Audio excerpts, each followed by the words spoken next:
Sabrina Iha, magtapat ka nga sa akin. Buntis ka ba? Buntis? Nagpapatawa ho yata kayo na eh. Baka po sa kinain ko lang, kaya ako nagkakaganit. Oh! Anak, ilang araw na kitang napapansing ganyan. Ba't kaya hindi ka nalang magpatingin? Sasamahan kita sa bayan bukas para... Sa tiyan ko, Inay, may gumagalaw. Parang may sumisipa, Nay. Ano? Ay, halika nga. Ay, Diyos ko, anak. Matigas itong puson mo. Parang may bata nga sa loob. Hindi ka nga kaya buntis, anak? Inay, imposible ho yun. Paano ako mabubuntis? Kung kahit kailan, hindi pa naman ako nagkaroon ng nobyo.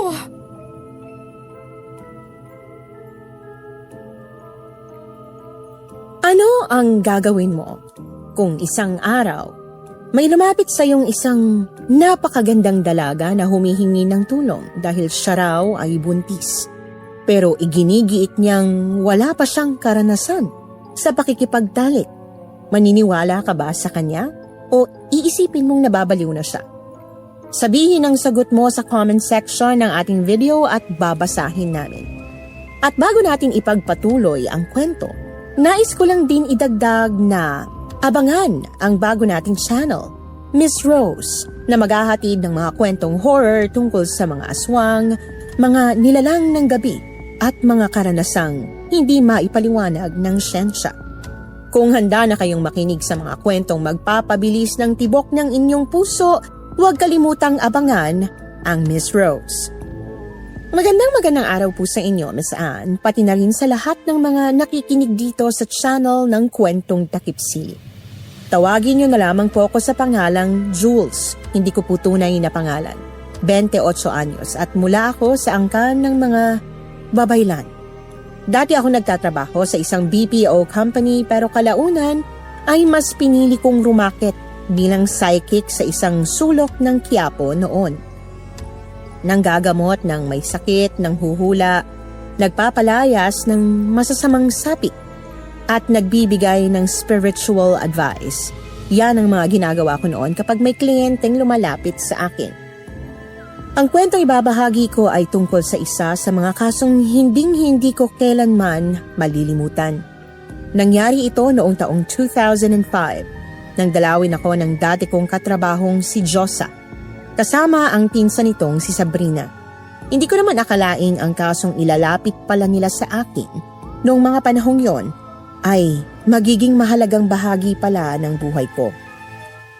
Pero bago ko nga pala ituloy ang pagsasalaysay, gusto ko lamang pong ipaalam sa mga kapwa ko listeners dito na ang kwento kong ito ay dito ko lamang ipinadala sa channel ng Kwentong Takip Silim at wala ng iba.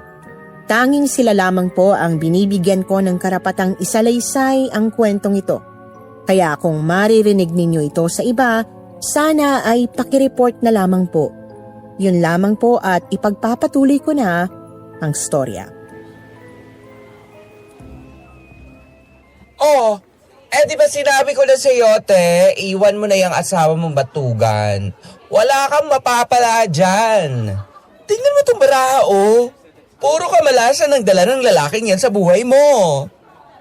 Mahal ko po kasi eh. Baka pwede niyo po ako bigyan ng gayuba para bumait siya sa akin. Kahit pampaamo lang sana. Ay, nako ate, walang gayo-gayo sa lalaking tamad. Ang kailangan dyan, iwan mo at nang matauhan. Sige na, bayaran mo na yung tawa sa tula ko. May mga nakapila pa sa labas. Wala na ako magagawa kung ayaw mong makinig sa akin. Sige po, salamat po rito. Sana nga magbago na siya. Aba, bongga ka nga talaga rito, bakla. Ang haba na pila mo sa labas. Halos mapuno na tong iskinita sa dami na nagpapahula sa'yo. Father Josa, is that you? Anong ginagawa mo rito, ha? Ang tagal nating hindi nagkita. Sinabi mo pa, kaloka ang traffic papunta rito sa pwesto mo sa Quiapo. Pero kailangan kasi talaga namin ng tulong mo, Diyos. Ay, Naku, kung mangungutang ka, wala akong cash ngayon. Puro barya lang tong kinita ko sa mga nagpapatawas. Ibang manghuhula na lang ang utangan mo. Hoy, tsaka. Hindi ako uutang, no? May ipapatingin sana ako sa'yo. Seryoso ito. Kasama ko yung pinsan ko. Sabrina, pasok ka rito. Huwag ka matakot. Mabait tong baklang to. Magandang hapon po.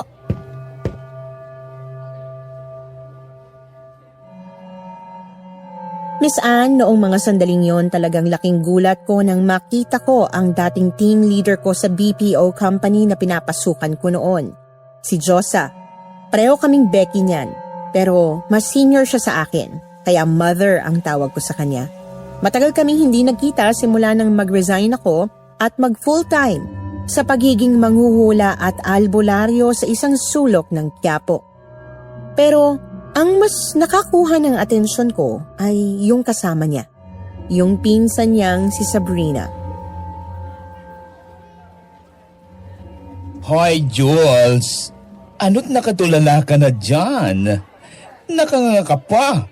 Huwag mo sabihin na tomboy ka bigla sa ganda ng pinsan ko? Ha? Ano? Kuya Jules, ano ka ba? Nakakaya naman sa kanya. Pasensya na po kayo dito sa pinsan ko. O baka naman may nakita ka na kagad kay Sabrina. Kaya ka nakatulala dyan. Oy, bakla. Sabi ko sa'yo, Sam, magaling to. Ha? Oo, tama. May kakaiba nga sa kanya. Miss Anne, sinasabi ko sa'yo, napakaganda niyang babae. Kahit Becky ako at may pusong mamon, napanganga talaga ako at halos matulala nang makita ko siya. Parang artista. Makinis, mahaba ang buhok at napakaamo ng mukha. Mas mukha pa nga siyang Josa kesa kay Josa eh. Pero totoo rin naman ang sinabi ko kay Josa. Hindi yan basta palusot lang. Habang nakatingin ako kay Sabrina nung mga sandaling yon, biglang bumigat ang pakiramdam ko. Parang may malamig na hangin bigla na lang bumalot sa dibdib ko. Dahil sa taglay kong kakayahang makakita ng aura ng mga tao, agad kong napansin ang isang napakaitim at makapal na enerhiya na nakabalot sa buong katawan ni Sabrina. Hindi yon ordinaryong negative energy lang. Ibang klase yon. Mabigat, madilim, at hindi ko matukoy kung saan nagmumula. Doon pa lang alam ko na agad na may kakaiba sa kanya. Hali kayo. Maupo kayo rito sa tapat ko. Ano ho bang may paglilingkod ko sa inyong magpinsan? Ano gusto niyong ilapit sa akin? Jules, wala na kasi kami ibang malapitan. Kailangan na namin ng tulog mo dahil alam kong may kakayahan ka talaga sa mga ganitong bagay. Hindi ka lang basta manghuhula eh. Noon pa man ay naging saksi na ako sa mga kakayahan mo. Kaya naalala agad kita nang puntahan ako nitong pinsan ko. Tungkol saan ba ito? May nangaaway ba sa inyo? Kulang, barang? Sabihin niyo lang. Mabigat ang problema nitong pinsan ko, Pax. Buntis siya. Anong problema doon? Normal lang namang mabuntis ang magagandang babae, ha? Ba't sa akin mo siya dinala? Wala akong clinic dito. Manghuhula ako. Hindi ako bigayin ni mother. Ay, Jules. Makinig ka muna. Buntis si Sabrina. Pero, virgin pa siya. Ha? Ano ibig mong sabihin? Wala pa siyang karanasan sa mga lalaki. Kaya, imposible mabuntis siya. Napataas ang kilay ko noong marinig ko yon, Miss Anne. Sa una, parang wala akong nakikitang problema doon. Hanggang sasabihin ni Josa ang kakaibang bahagi ng kwento. Naisip ko, baka naman nagalaw ng hindi namamalayan o may itinatagong boyfriend tong si Sabrina na ayaw niyang aminin sa pamilya nila. Pero, nang tingnan ko ng maigi ang mga mata ng dalaga, nakita ko ang matinding takot at panginginig niya. Hindi siya nagsisinungaling. Nakita ko rin yung kaitiman ng oras sa paligid niya na lalong kumakapal sa bandang tiyan. Dahil daw sa kakaibang sitwasyong ito, napilitan ng dalaga na lumuwas ng Maynila mula sa probinsya nila para lang humingi ng tulong dito kay Diyosa. Imposible mang pakinggan na mabubuntis ang isang babae na wala pang karanasan sa pakikipagtalik, pero bilang isang taong nakakakita ng mga presensya ng nilalang na hindi nakikita ng ordinaryong mata, naniniwala ako sa kanya.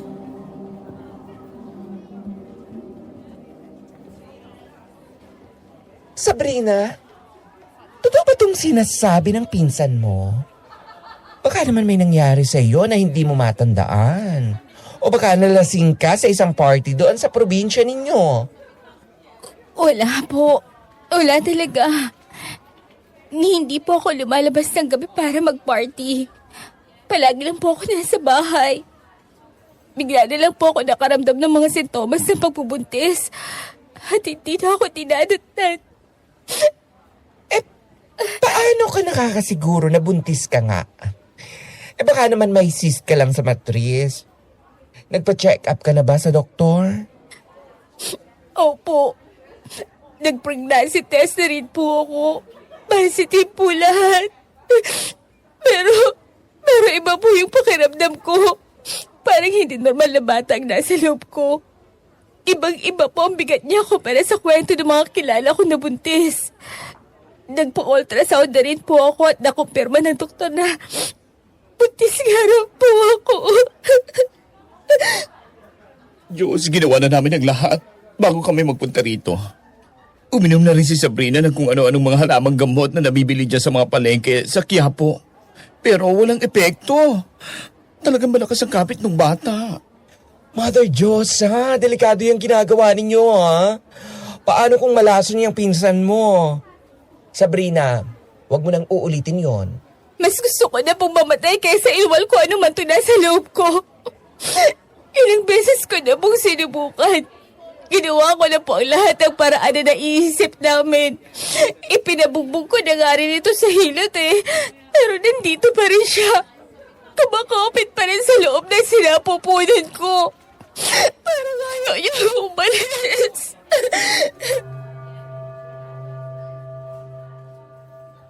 Miss Anne, nakakaawa yung itsura ni Sabrina habang ikinukwento niya sa akin yon. Ramdam na ramdam ko yung pagod, stress, at desperasyon niya. Biruin mo yon, sumubok na pala siyang magpalaglag sa pamamagitan ng kung ano-anong gamot pero walang nangyari. Sa normal na sanggol, sa ganoong mga paraan at tapang ng gamot na nabibili sa Quiapo, sigurado akong bibigay na at malalaglag. Pero yung nasa sinapupunan niya, napakatibay.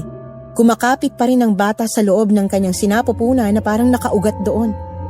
Doon ko na napagtanto na hindi nga talaga simpleng problema sa kalusugan o sikretong relasyon ang kinahaharap ng dalagang ito.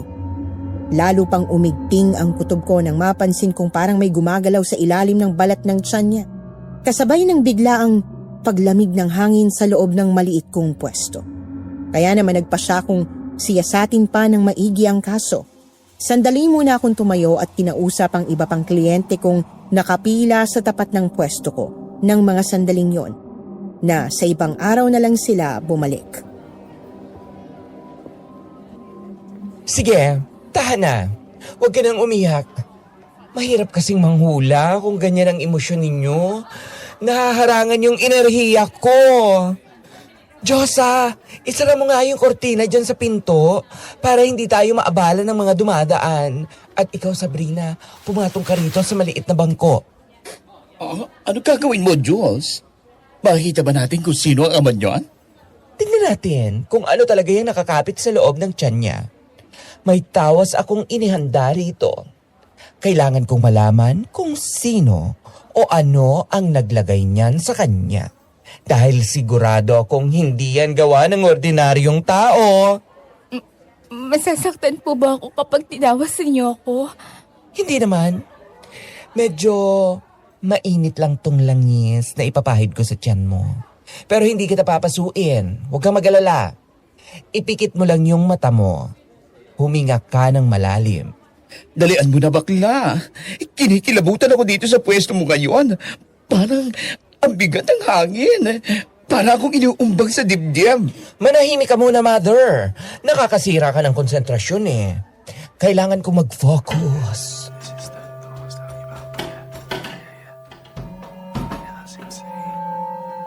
Kinuha ko ang mga gamit ko para sa pagtatawas. Nagpatayo ako ng kandila sa ibabaw ng mesa at inilagay ang isang palangganang may tubig sa tapat ni Sabrina. Kumuha rin ako ng kapirasong hati ng isa pang kandilang itim at inilagay yon sa maliit na sandok. Saka ko yun idinikit sa apoy ng kandila para matunaw. Habang unti-unti yung natutunaw, sinimulan kong dasalan ang dalaga. Pero Miss Anne, hindi pa man ako nakakakalahati sa orasyon ko, isang malakas na ihip ng hangin ang dumaloy sa loob ng silid kahit sarado ang pinto. At noong ibuhos ko ang natunaw na kandila sa palangganang may tubig, doon ko natuklasan ang isang bagay na hindi ko inaasahan. Ang hugis na nabuo sa tubig ay hindi hugis ng normal na sanggol.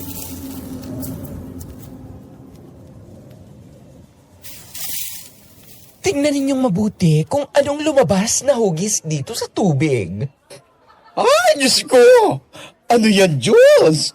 Bakit ganyan ang itsura niyan? Kuya Jules, ano po yan? Bakit parang hugis hayop? Isang halimaw. Wala itong hugis ng isang normal na bata, Sabrina. Tingnan ninyo ang forma ng tumigas sa kandila. May mahahabang kuko, nakabaluktot ang katawan, at tila may mga sungay sa ulo. Ay, wag la! Kinikilabutan ako! Ano bang ibig sabihin yan? Buntis siya sa isang maligno? Paano nangyari yun?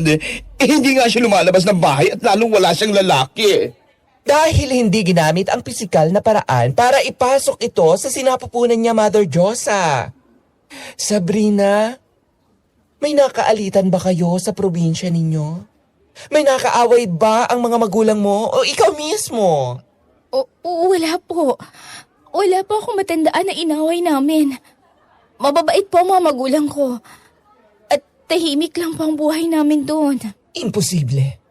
Hindi ito simpleng sumpa o kulam na isinaboy lang sa hangin. Isang napakatapang at napakaitim na orasyon ang ginamit dito. Ang dinadala mo sa tiyan mo, Sabrina, hindi yan tao. Isiyang masamang espiritu na naghahanap ng sisidlan. At ang katawan mo ang ginawa nilang pugad para magkaroon ito ng pisikal na anyo kapag isinilang. Sisidlan? Pugad? Jules, lilawin mo nga. Hindi ko magets eh. Paano naging pugad ang pinsan ko? Gustong mabuhay ng espiritong ito sa mundo natin. Pero para mangyari yun, kailangan niya ng katawan ng tao. Ginamit nila ang sinapupunan ni Sabrina dahil malinis siya. Walang bahid ng kamunduhan. Virgin, sabi mo nga. Mas madaling kapitan ng maitim na orasyon ang mga inosente. Palagi silang pinupunteriya. At kapag hinayaan nating lumaki yan at mailuwal, isang ganap na halimaw ang maghahasik ng lagim. Hindi lang sa pamilya ninyo, kundi sa buong lugar ninyo. Halimaw? Diyos ko! Paano siya nagganon? Ano na nga? Sa tingin ko, doon nga nakuha ng matatanda ang ideya tungkol sa mga tiyanak. Ang kaibahan lang, hindi nabubuo ang mga nilalang na yon dahil sa pagpapalaglag. Mga espiritu sila na ipinapasok sa katawan ng tao para magkaroon ng sarili nilang physical form.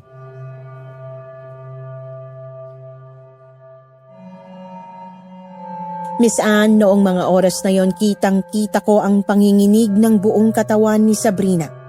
Napahagulgol na lang siya habang nakayakap sa sarili niyang tiyan. Kahit si Josa ay namumutla at hindi na makapagsalita. Bilang psychic at nagmula sa angkan ng mga babaylan, marami na akong nakitang kaso ng kulam, parang at sapi. Pero ang kasong ito, iba ito sa lahat. Ang orasyong pinasok kay Sabrina ay ginagawa lamang ng mga pinakamataas na uri ng manggagaway o ng mga nilalang na matagal nang namumuhay sa dilim. Hindi ito kayang gawin ng simpleng nilalang lamang na may alam sa itim na kapangyarihan. Nang hawakan ko ang tiyan ni Sabrina para pakiramdaman yung enerhiya, parang may sumipa mula sa loob at naramdaman ko ang matinding galit ng kung anumang nilalang na naroroon. Gusto nitong mabuhay. Gusto nitong makawala.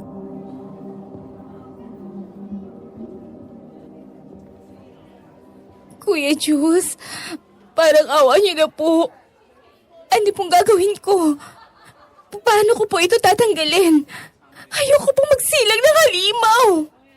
Jules, tulungan mo kami. Kahit magkano babayaran ko, utangin ko. Tanggalin mo lang yung nasa loob ng pisang ko. Baka inin niya ng lamang loob ni Sabrina kapag nagtagal. Hindi ito nadadaan sa pera, Mother Josa. At hindi ko ito basta-basta matatanggal dito lang sa pwesto ko. Napakalakas ng itim na mahika na nakakapit sa kanya. Kailangan nating malaman kung sino o ano ang punot dulo nito. Sabrina, mag-isip kang mabuti. Ano ang mga kakaibang nangyari sa inyo bago ka nakaramdam ng sintomas ng pagbubuntis? Kahit maliit na detalye, sabihin mo sa akin. Ang baryo po namin, matagal na po kaming namumuhay ng tahimik doon. Pero nagsimula po ang lahat ng pagbabago nung may dumating na mga dayo. Mga dayo? Anong klaseng mga dayo? Isang relihiyosong grupo po. Hindi po namin alam kung saan sila nanggaling. Bigla na lang po silang dumating isang araw. Namigay po sila ng mga pagkain, gamot, at nag-alok ng libreng panggagamot sa mga may sakit sa baryo namin. Mababait naman pala eh. Tumutulong sa mga tao. Bakit sila ang pinaghihinalaan mo? Yun din po ang akala ng lahat nung una, Kuya Josa. Ang babait po nilang magsalita. Yung leader po nila, nakakumbinsi agad sa mga tao dahil nagpagaling siya ng ilang mga lumpo. At may malulubang sakit sa amin. Dahil doon, mabilis po sila nakapagpatay ng isang maliit na kapilya sa gitna ng baryo namin. At anong nangyari pagkatapos nilang magtayo ng kapilya? Unti-unti po nilang nahikayat ang halos lahat ng mga kapitbahay namin na sumapi sa kanila. Sabi po nila, sila raw ang magdadala ng tunay na kaligtasan. Pero habang dumarami ang sumasali, dumadami rin po ang mga kaibang patakaran sa baryo namin.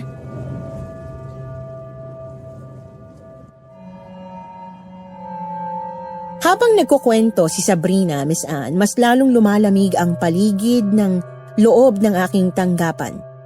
Ramdam ko na ang kwentong ito ay hindi na lang basta tungkol sa isang isinumpang dalaga, kundi tungkol sa isang buong baryo na unti-unting nilalamon ng isang malaking bitag.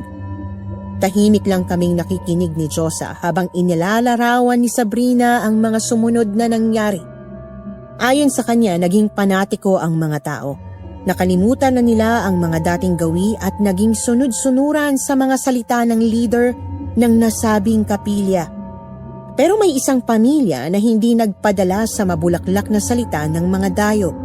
Walang iba kundi yung pamilya ni Sabrina. Nanatili silang nakabukod at hindi nakikihalubilo sa mga aktibidad ng kapilya, bagay na hindi ikinatuwa ng mga bagong pinuno ng kanilang baryo.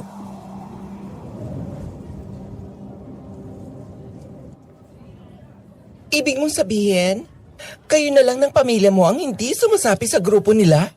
Opo. Sabi po kasi ng Tatay Piduko, may iba siyang kutob sa mga dayong yon. Ayaw po kaming payagan ng tatay at ng nanay Elsa ko na lumapit man lang sa kapilya nila. Lalo na po nung nag-umpisa na ang mga kakaibang patakaran. Ano mga patakaran? Bawal mag-shorts? Bawal uminom ng alak? Ganyan naman sa mga ganyang samahan, hindi ba? Ay, Diyos ko. Ang tagal ko nang hindi nakakauwi doon. May mga nangyayari na ba ng mga ganyan? Hindi, kuya. Ang pinakamahigpit nilang utos, pagsapit ng 6:00 ng gabi, dapat po ay sarado na ang lahat ng bintana at pinto ng bawat bahay. Wala na pong pwedeng lumabas. Bawal na pong dumungaw. Bawal dumungaw? Bakit daw? Anong dahilang ibinigay nila sa inyo? Oras daw po yun ng malalim na pananalangin at paglilinis ng baryo. Kapag may lumabag daw po, mapaparusahan daw ng mga nagbabantay na anghel. Pero may mga gabi po na naririnig ko mula sa kwarto ko ang mga kalusko sa labas. Mga yabag na parang hindi sa tao. Minsan po parang may kumakalmot sa mga dingding namin at may sumisinghot-singhot sa siwang ng mga bintana. Pero kapag nilalabas naman ni tatay, wala naman siyang nakikita. Diyos ko, Sabrina. Bakit hindi kayo umalis doon? Nakakatakot naman pala doon sa lugar natin. Hindi po madaling umalis. Pinalibutan na ng mga tauhan ng kapilya ang mga labasan ng baryo. Wala na po nakakapasok at nakakalabas na hindi nila alam. Gumawa lang talaga ako ng paraan para makalabas.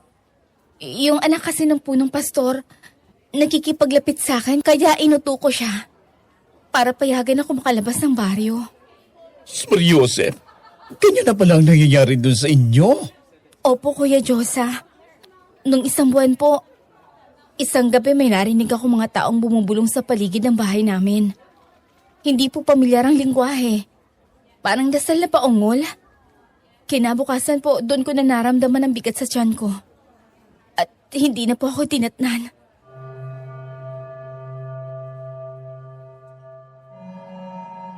Doon na nagtugma ang lahat sa isip ko, Miss Anne. Ang relihiyosong grupo na yon ay hindi mga sugo ng Diyos. Malakas ang kutob ko na isa itong kulto o grupo ng mga manggagaway na gumagamit ng pananampalataya para kontrolin ang mga tao. Pinapakain nila ang mga taga-baryo ng mga kasinungalingan at kapalit nito ay ang kalayaan ng mga tao. At dahil tumanggi ang pamilya ni Sabrina na magpasailalim sa kanila, pinarusahan nila siya. Ito ang paraan nila para tuluyang sakupin at sirain ang natitirang pag-asa ng pamilya. Isang napakatalino pero napakasamang plano. Yon ang una kong hinala, pero hindi pa rin ako sigurado doon.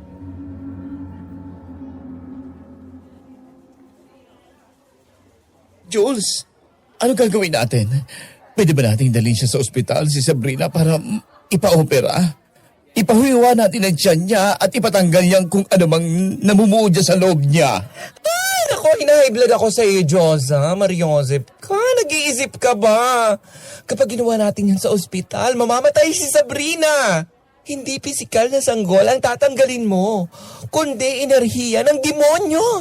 Kapag giniwa ang tiyan niya nang hindi napapatay ang mismong sumpa, sasabog ang itim na mahika sa katawan niya. Baka pati mga doktor madamay. Ibig po sabihin, wala na pong pag-asa. Mamamatay na po ba ako, Kuya Jules? Hahayaan ko na lang po ba na kainin ako ng halimaw na tumula sa loob? Hindi ako papayag na mangyari yon. Ang problema, hindi sapat ang kakayahan ko kung nandito lang tayo sa Maynila. Ang ugat ng sumpang ito ay nasa baryo ninyo. Ang gumawa ng orasyon ay naroon. Habang patuloy silang nagdadasal sa kapilya nila, patuloy na lalakas ang nilalang sa tiyan mo. So ano plano mo? Ipapabarangay natin sila doon? Magpapadala tayo ng pulis? Hindi uubra ang pulis sa kanila. Baka sila pa ang unang mamatay doon. Wala silang laban sa itim na mahika. Ano nga? Huwag mo sabihin pabayaan na lang natin tong pinsang ko, Jules. Alam kong magaling ka. Gumawa ka ng paraan. Parang awa mo na. Iligtas mo ang pinsang ko.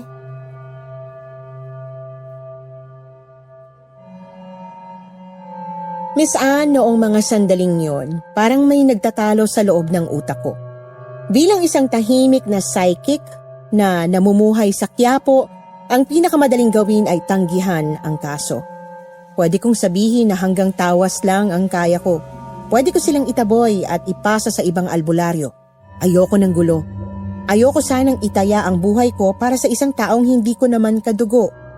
Pero nang tingnan ko ulit si Sabrina, ang inosente niyang mga mata na puno ng takot, ang panginginig ng mga kamay niya, nakaramdam ako ng kakaiba sa dibdib ko. Parang narinig ko rin sa tenga ko ang bulong ng mga ninuno kong babaylan. Hindi kami ginawa para tumalikod sa mga nangangailangan ng tulong laban sa dilim. Kung hindi ako kikilos, walang ibang makakapagligtas kay Sabrina. At ang baryong yon ay tuluyan ng magiging pugad ng masasamang nilalang. Huminga ko ng malalim at tiningnan ko ng diretso sa mata sina Josa at Sabrina. Buo na ang desisyon ko.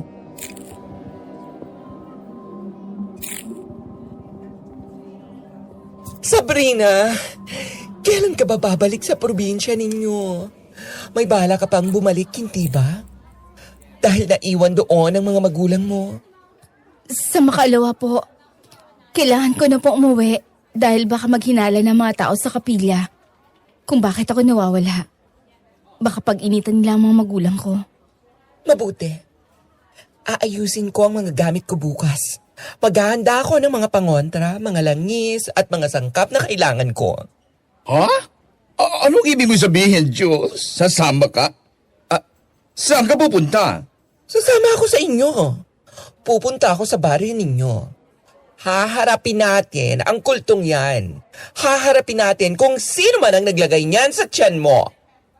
Totoo po? Sasama po kayo sa akin? Oo. Kailangan kong sirain ang orasyon kung saan ito ginawa. Kailangan kong matukoy kung sino ang leader nila at kung anong klaseng nilalang talaga sila. Hoy, bakla, nababaliw ka na ba? Gusto mo bang magpakamatay? Sabi nga ni Sabrina, kontrolado na kung anumang kulto yung baryo namin. Wala kang lusot doon. Isang baklang manghuhula, dayo, papasok sa lungga ng mga halimaw. Paghihinalaan ka kaagad nila. Gagawin ka nilang lechon doon. Kaya nga hindi ako papasok doon bilang isang baklang manghuhula, Diyosa. Ha? Ano? Magpapanggap kang pulis? Hindi. Papasok ako doon bilang kasintahan ni Sabrina. Po? Papasok ako sa baryo ninyo bilang nobyo mo, Sabrina. Magpapanggap akong isang tunay na lalaki at sasabihin natin sa lahat na ako ang ama ng dinadala mo. Oh my God! Ikaw? Magpapanggap ka lalaki? Oh, bakla! Sa kembot mo ba lang? Sa pilandig na mga daliri mo, booking na kagad. Ay, anong alam mo sa pagiging straight? Kung kailangan ko magmukhang paminta, gagawin ko. Mother Diyosa, babaguhin ko ang kilos ko, ang boses ko, pati ang forma ko. Ito lang ang tanging paraan para makapasok ako sa baryo nang hindi nila pinagdududahang albularyo ako. Sasabihin nating, ikaw ang nagpakilala sa akin kay Sabrina noon pa. Kung iisipin nilang ako ang nakabuntis kay Sabrina, iisipin nilang hindi sila nagtagumpay sa orasyon. Hindi rin nila ako makikita bilang banta. At habang nakabantay ako kay Sabrina, bilang nobyo niya, malaya akong masusuri ang buong lugar. Kuya Jules, napakalaking sakripisyo po nito para sa inyo.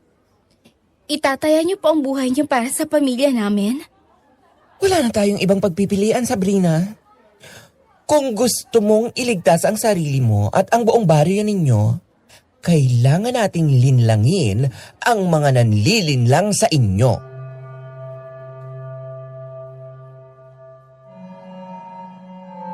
Miss Anne, yon ang pinakamabigat na desisyong ginawa ko sa buong buhay ko. Alam kong hindi magiging madali. Hindi lang buhay ko ang nakataya, kundi pati ang kaluluwa ng dalagang nasa harapan ko at ang mga magulang niyang naiwan sa probinsya. Wala na itong atrasan. Kailangan kong ibaon ang pagiging Jules na Becky mula sa Quiapo at kailangan kong bumuo ng bagong pagkatao, isang lalaking matapang na handang protektahan ang kanyang mag-ina. Kahit pa ang kalaban namin ay mga nilalang na matagal nang naghihintay sa dilim.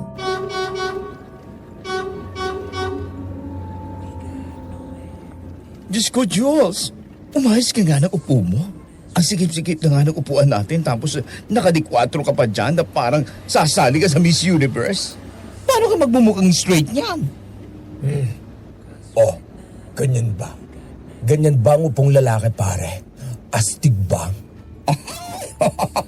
Ay, ewan ko sa'yo, bakla. Mukha kang tambay na inabot ng 3 araw sa inuman. Huwag hindi ganyan. Ibaba mo yung balikat mo. Relax. Nakakaloka ka. Baka pagbaba natin ng trangkahan ng baryo mahalata agad nila na hindi ka tunay na lalaki. Nahihirapan nga ako, Mother Diyosa. Hindi madaling pigilan ang pagpilantik ng mga daliri ko, no? At saka, ang init-init nitong suot kong leather jacket. Feeling ko action star ako sa pelikula noong 90s. Kuya Jules, pwede naman pong hubarin niyo muna yan. Mamaya pa naman po tayo makakarating sa probinsya namin. Naku, Sabrina, nag-iensayo na ako. Kailangan, pagtapak pa lang natin sa lupa ng baryo ninyo. Ako na si Julio. Ang tigasin mong nobyong mula Maynila. O, di ba? Practicing natin. Babe, ano? Nagugutom ka na ba? Gusto mo ibili kita ng mainit na kape dyan sa kanto? Diyos! Ano ba yung boses mo? Para kang sinigmuraan sa tiyan. Ay, tigil-tigilan mo nga yan. Pinagtitinginan tayo ng mga tao rito sa bus Sira ulo ka, Mother Diyosa. Nagpa-practice nga yung tao Sabi ko naman sa'yo, kailangan ko magmukhang tunay na min. Paano ako maninindigan bilang boyfriend nitong si Sabrina kung boses pusa ako? Kasi naman, para ka nasusuka. Ay! Kuya Jules, ayos lang po yan. Kahit normal na boses niyo lang po. Basta ang mahalaga naman ay yung sasabihin natin sa kanila. Naku, Sabrina, wag mo na akong tawaging kuya. Mula ngayon, Jules na lang. O kaya, babe. Ay, tsaka. Ayoko pala nun. Ano na lang, love, honey, baby, mahal. Ano bang maganda? Alam niyo po, ang totoo, kanina pa ako kinakabahan. Pero kapag nagbibiro kayo, gumagaan po yung pakiramdam ko. Yun naman ang mahalaga Ang mapangiti kita. Ayokong nai-stress ka kasi nakakasama yun sa inyo ng kung ano mang nasa loob mo. Sagot kita, Sabrina. Akong bahala sa'yo. Tsaka ang ganda mo lalo, kapag ngumingiti ka. Pero, wag mo na rin akong ipo, okay? Dapat masanay ka ng umaktong magjowa tayo.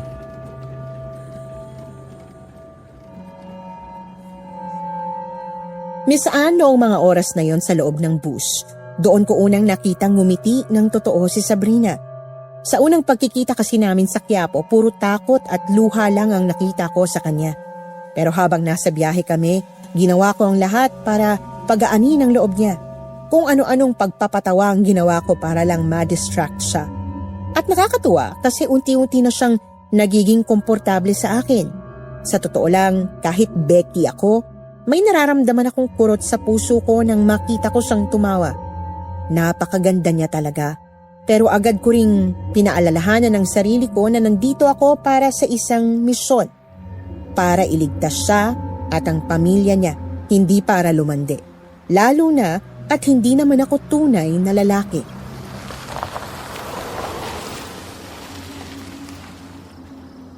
Eto na ba yung baryo ninyo? Aba, kaya naman pala kayo pinupunterian ng damuhong yun Napakalayo ninyo sa kabihasnan. Halos 3 oras din tayong bumiyahe. Mula dun sa bayan, bukod pa yung biyahe natin galing Maynila. Oo. Kaya nga ilang taon na ako hindi umuwi dito. Napakalayo. Teka. Ba't ganito dito? Pag-alas 5 pa lang ng hapon na. Bakit parang ghost town na itong baryo namin? Oo nga, ang tahimik masyado. Wala man lang mga batang naglalaro sa labas. Nagsasara na po sila ng mga bahay. Ganyan ang patakaran ng kapilya. Bago mag-alas 5, dapat nasa loob na lahat. Dalian na natin. Malapit na po ang bahay namin dito. Sige. kunin mo na yung mga gamit ninyo, Diyosa. Ako na sa malaking bag. Sabrina, hawakan mo ang braso ko. Mula ngayon, mag-uumpisa na ang pagpapanggap natin. Okay? Ayusin mo ang tindig mo, bakla. Ayun na yung bahay ni na Tito Pido. Sabrina, anak! Oh, Diyos ko! Pido! Pido, nandito lang anak natin! Sabrina, anak ko, saan ka ba nagpunta, bata ka? Pinag-alala mo kami ng sobra ng nanay mo. 1 buwan kang nawala. Nay, Tay, patawarin niyo po ako. Naganap lang po ako ng lunas. Nagtulong. Hindi ko na po kasi alam ang gagawin ko. Diyosa, pamangkin, ikaw bang kasama ng anak ko? At sino itong lalaking ito? Tita Elsa, Tito Pido. Magandang hapon po. Opo, ako po ang pinuntahan ni Sabrina doon sa Maynila. At ito nga po pala si Jules. Kasamahan ko noon sa trabaho. Magandang hapon po, sir, ma'am. Ako po si Jules. Kasintahan po ni Sabrina. Asintahan. Walang nababanggit sa amin ang anak namin na may nobyo siya sa Maynila. Sabrina, anong ibig sabihin nito? Ang tiyan mo. May lunas ba kayong nakuha, anak? Tay Pido, Nay Elsa, pumasok muna tayo sa loob at isara niyo ang pinto. Mahirap nang may makarinig sa atin dito sa labas. Ipapaintindi ko po sa inyo ang lahat.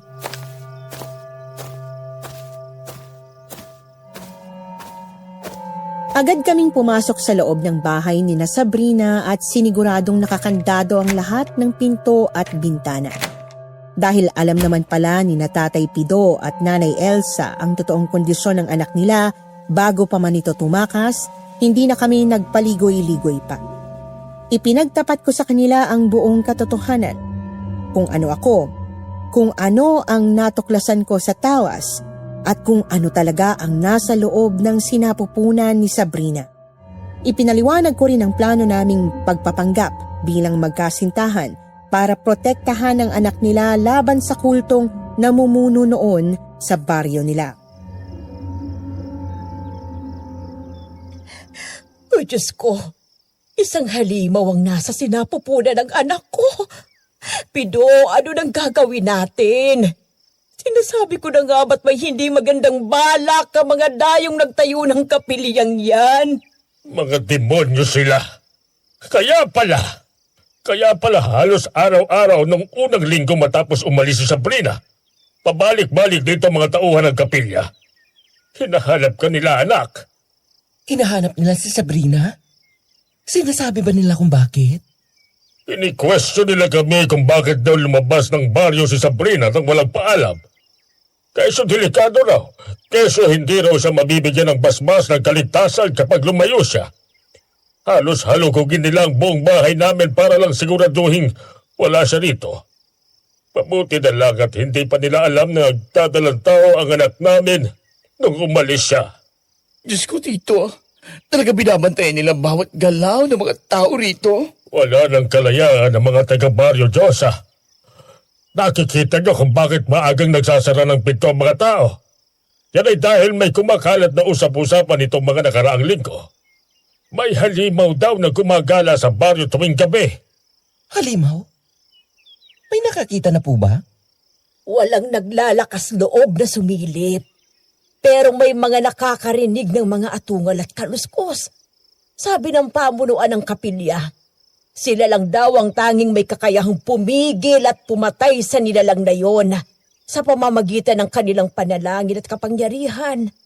Kaya gabi-gabi, nagro-ronda ang mga tauhan nila sa labas na para bang nagbibigay sila sa amin ng proteksyon. Proteksyon? Gumagawa sila ng sarili nilang halimaw sa labas para takutin ng mga tao, habang patago silang gumagawa ng isa pang halimaw sa loob ng tiyan ng anak ninyo. Napakatalino ng laro nila. Pero hindi ako papayag na magtagumpay sila. Jules, natatakot ako. Paano kung hindi umubra ang plano natin?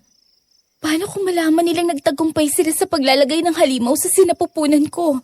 Paano kung... Hindi mangyayari yon. Siyempre, bago pa tayo pumunta rito, inusalan ko na ng orasyon yung nasa sinapupunan mo. Hindi nila malalamang hindi tao ang dinadala mo. Dahil maglalabas yan ng amoy na tulad ng mga normal na sanggol.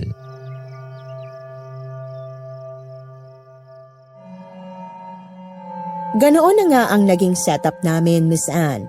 Matapos kaming mag-usap, ay pinatuloy nila ako sa mismong silid din ni Sabrina para walang maging aberya ang plano namin. Total ay nasabi ko naman sa kanila noon na hindi talaga ako tunay na lalaki, kaya kampante silang magsama kami ng anak nila sa iisang silid. Bago kami magpahinga noong gabing yon at ipinaliwanag kong mabuti kina Tatay Pido na kinabukasan sigurado akong kakalat agad ang balita tungkol sa pag-uwi ni Sabrina. Maigpit kong ibinilin sa kanila na kapag may nagtanong, dapat nilang palabasin na napilitan lang umalis si Sabrina papuntang Maynila para puntahan ako dahil natatakot siyang sabihin sa kanila ang tungkol sa amin. Na noon pa man ay may relasyon na talaga kami at madalas nagpapalitan ng sulat. At dahil naputol ang ugnayan namin ay napilitan siyang puntahan na nga ako. Kailangang maging perpekto ang kwento para walang makahalata. At hindi naman ako nagkamali. Kinabukasan ng umaga, mabilis na kumalat ang balita na nakauwi na si Sabrina.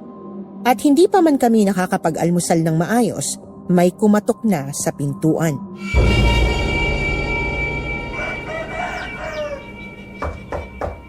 Tao po! Pangpido! Aling Elsa! Nandyan po ba kayo? Si Leon yan. Yung anak ng punong pastor ng kapilya namin. Siya yung lumalapit-lapit sa akin noon. Ako nangarap.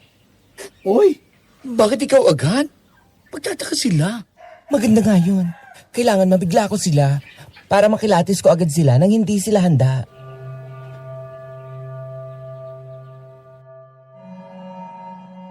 Hindi na kumontra pa sina Josa at ang buong pamilya ni na Sabrina nang tumayo ako mula sa hapag at diretsyong binuksan ang pintuan ng bahay.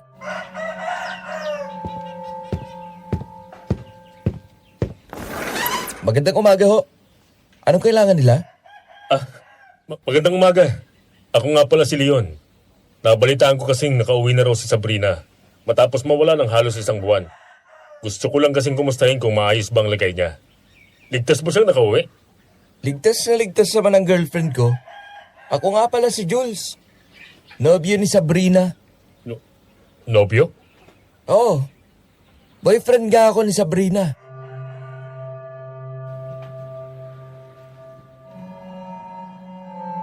Miss Anne, noong mga sandaling yon nakita ko kung paano nawala saglit ang ngiti sa mukha ni Leon. Gwapo siya, matangkad at magalang magsalita.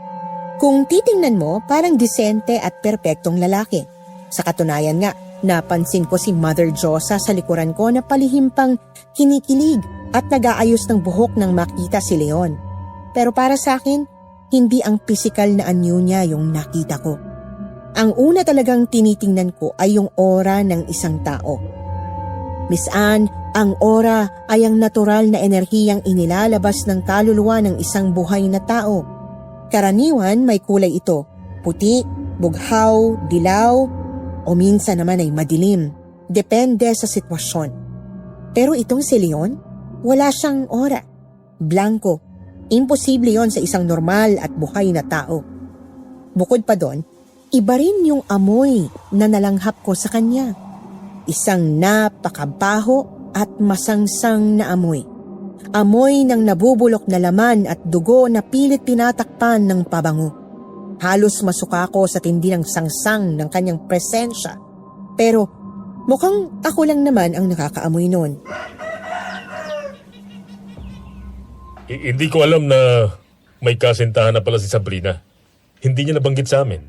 Nakakagulat naman. Nagulat din kami, Leon. Ang totoo. Kaya pala umalis itong anak ko ay dahil natakot siyang magsabi sa amin tungkol sa kanila. Oo nga. Hindi pa nga dapat uuwi ang dalawang ito rito at tuluyan ang magsasama dun sa Maynila. kung hindi lang nila nalamang buntis na pala itong anak ko. Buntis ho? Oo, Leon. 3 linggo nang buntis si Sabrina. At nandito itong si Jules para formal na hingin sa amin ang kamay ng anak ko. Balak nilang magpakasal bago pa makapanganak si Sabrina. Paanong nangyari yun? Hindi naman kailanman lumabas si Sabrina dito sa baryo Maliban nung tumakas siya. Paano silang... Matagal na kaming pen pals ni Sabrina, bro. Itong pinsan niyang si Jules ang nagpakilala sa aming dalawa. Ilang taon na rin ang nakakaraan. Kaya lang, nitong mga huling buwan, ay nawalan kami ng komunikasyon. Hindi ko alam kung bakit hindi na nakakarating pa dito sa baryo ang mga kartero. Gayong dati naman, wala kaming nagiging problema. Kaya napilitan na si Sabrina ang puntahan ako sa Maynila. Ganun ba? Bakit, bro? May problema ba kung magkaroon ng kasintahan si Sabrina? 25 anyos na naman siya. Nasa edad na para mag-asawa. Wala naman. Masaya kami at ligtas siyang nakauwi. Sige, ipararating ko sa aking ama ang magandang balita. Imbitado pala kayo sa pagsamba namin sa kapilya bukas ng gabi. Sana'y makadalo kayo, Jules. Para mabigyan na rin ng basbas ang bata. Tingnan natin, bro. Medyo maselan kasi ang magbuntis ang future misis ko eh. Sige, mag-aalmusal pa kasi kami. Ingat sa pag-uwi.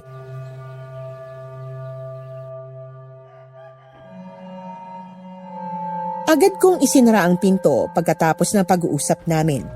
Ramdam ko ang pagkirot ng ulo ko dahil sa tindi ng masamang enerhiyang dala ni Leon. Noon ay sigurado na ako. Ang kapilyang nagahari sa baryong ito ay hindi ordinaryong kulto lang. Hindi kami sumama sa pagsamba noong gabing yon sa kapilya.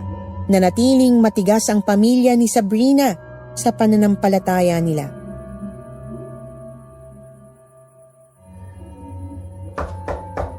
Gabi na. Sino kaya yung kumakatok sa ganyang oras? Naku, Tito. Baka yung mga aswang na yan. Huwag niyong bubuksan. Kalma lang, Mother Josa.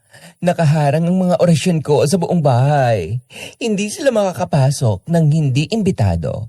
O kung makapasok man sila, mahihirapan silang gamitin ang itim na kapangyarihan nila. Sabrina, halika rito. Bakit? Upo ka sa tabi ko. Kailangan nilang makita na formal tayong nagsasama at komportable tayo sa isa't isa. Ayan, isandal mo yung ulo mo sa balikat ko. Sige.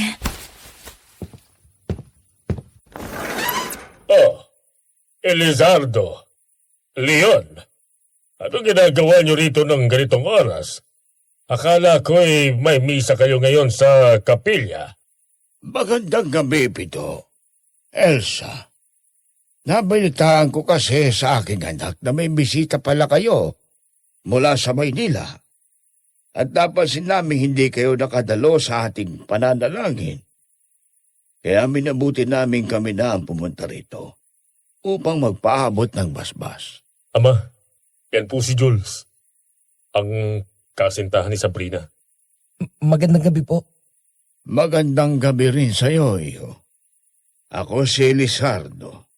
Ako ang punong pastor sa kapilya nitong baryo.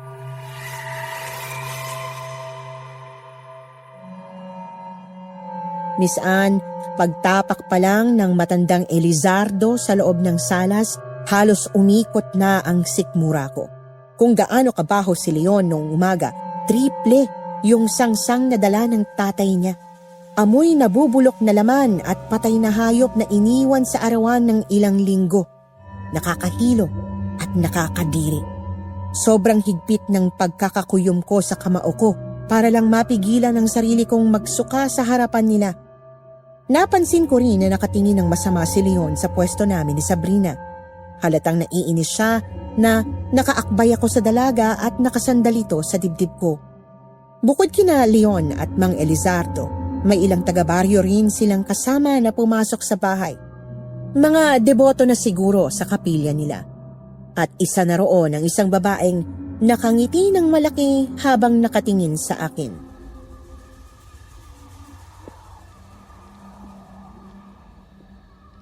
Naku! Sabrina! Totoo ngang balita, nakauwi ka na raw. An? Nandito ka rin pala. Siyempre naman. Kukumustahin lang kita. Grabe, 1 buwan kang nawala. Tapos pag uwi mo, may dala ka na palang guwapong papa. Hi, Jules! Ako nga pala si Anne. Kapitbahay at kaibigan ni Sab. Hello, Ann. Nice to meet you. Nice to meet you rin. Grabe. Taga Maynila ka ba talaga? Ang kinis mo naman para sa isang lalaki. Tapos ang bango-bango mo pa. Anong pabango mo, ha?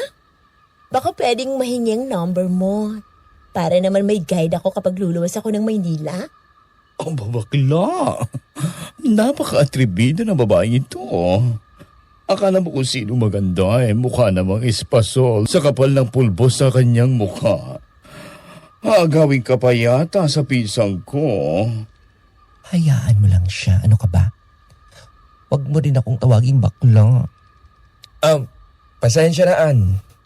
Wala kasi akong dalang cellphone. Naiwan ko sa Maynila. Wala rin naman daw kasing signal dito, sabi ni Sab. Ay, sayang naman. Di tambay na lang ako rito madalas para makapagkwentuhan tayo. Total, mukhang maboboard ka rito sa probinsya namin. Ako magtutur sa iyo bukas. Nakakatuwa naman. At mukhang madali kang makakasundo ng mga taga rito, Jules. Sabrina, iha, masaya akong ligtas kang nakabalik sa atin.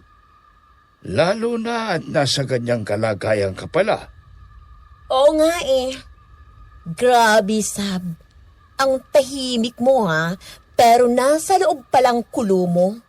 Akalain mong buntis ka na pag uwi mo?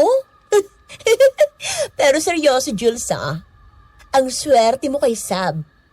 Minsan nga lang, medyo boring yung kasama. Hindi tulad ko. Tapos ka na ba, An? Ha? Anong sabi mo? Sabi ko, kung tapos ka na bang makipagkwentuhan? Kasi medyo pagod na ako. Pagod pa kami ni Jules dahil sa layo ng biyahe namin mula sa Maynila. At kung titinan mo ang orasan, gabi na. Grabe ka naman, Sab. Nagkukumustahan lang naman tayo At saka, kinakausap ko pa si Jules. Sa inaantok na nga ako. Masama sa buntis na nagpupuyat, di ba? Tsaka Jules, di ba sabi mo, gusto mo na rin magpahinga? Halika na sa kwarto natin. Gusto ko na matulog kasama ka, mahal.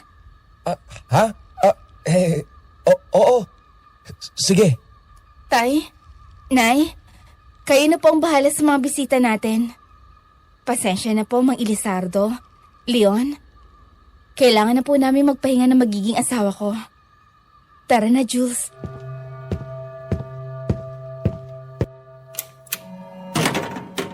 Miss Anne, hindi ko alam kung matatawa ba ako o mapapanganga sa ginawa ni Sabrina. Sa ilang araw naming magkasama mula pa sa Quiapo, noon ko lang siya nakitang magtaray ng ganoon. Akalain mo yun, yung mahinhin at laging nakayukong si Sabrina na mabilis matakot, biglang naging palaban. Hinila talaga niya ako papasok sa kwarto at iniwan sa sala sina Anne, Leon at yung punong pastor. Pagpasok namin sa silid, agad niyang isinara ang pinto at nagdadabog na naupo sa gilid ng katre niya. Ako naman, pilit kong kinakagat ang labi ko para hindi ako matawa ng malakas habang pinanonood siya.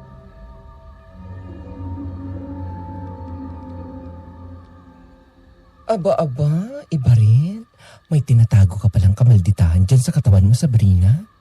Nakakainis kasi yung babaeng yun. Napaka-atribida. Makadikit sa'yo. Kala mo kung sino. Kulang na lang umupo siya sa kandungan mo Teka, nagsiselos ka ba? Huwag mo sabihin na insecure ka sa espasol na yon. Kaya mo ko hinila rito. Type mo rin ako, no? Jules naman Hindi Nainis lang ako kasi alam ko naman nagpapanggap lang tayo. Tapos siya, kung makalandi sa'yo, wagas. Paano kung mabuking tayo dahil sa kanya? Mamaya, madulas ka sa kakukulit niya sa'yo Naku, palusot ka pa. Huwag ka mag-alala. Hindi tatalab sa akin ang karisma ng babaeng yon. Ayoko ng merlat na mukhang ispasol. Sa'yo lang ako magpapakalalaki, mahal. Nang-aasar ka pa talaga. Bahala ka nga. Matutulog na ako. Huwag mo akong kakausapin. Uy, nagtampo. Sige na, sige na. Matulog ka na dyan, future wife. Magbabantay na muna ako rito sa tabi mo para makatulog ka ng maayos.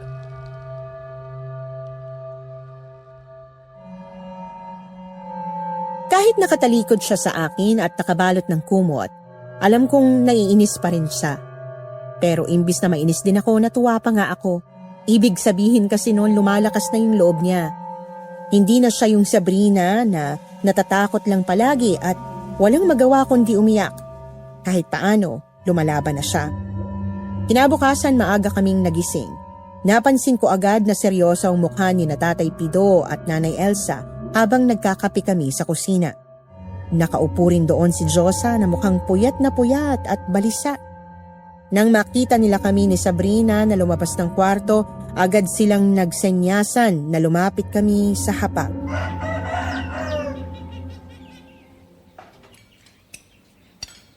Jules, Sabrina, maupo muna kayo rito. May kailangan tayo pag-usapan. Bakit po, Tay? May nangyari po ba? Oo, anak.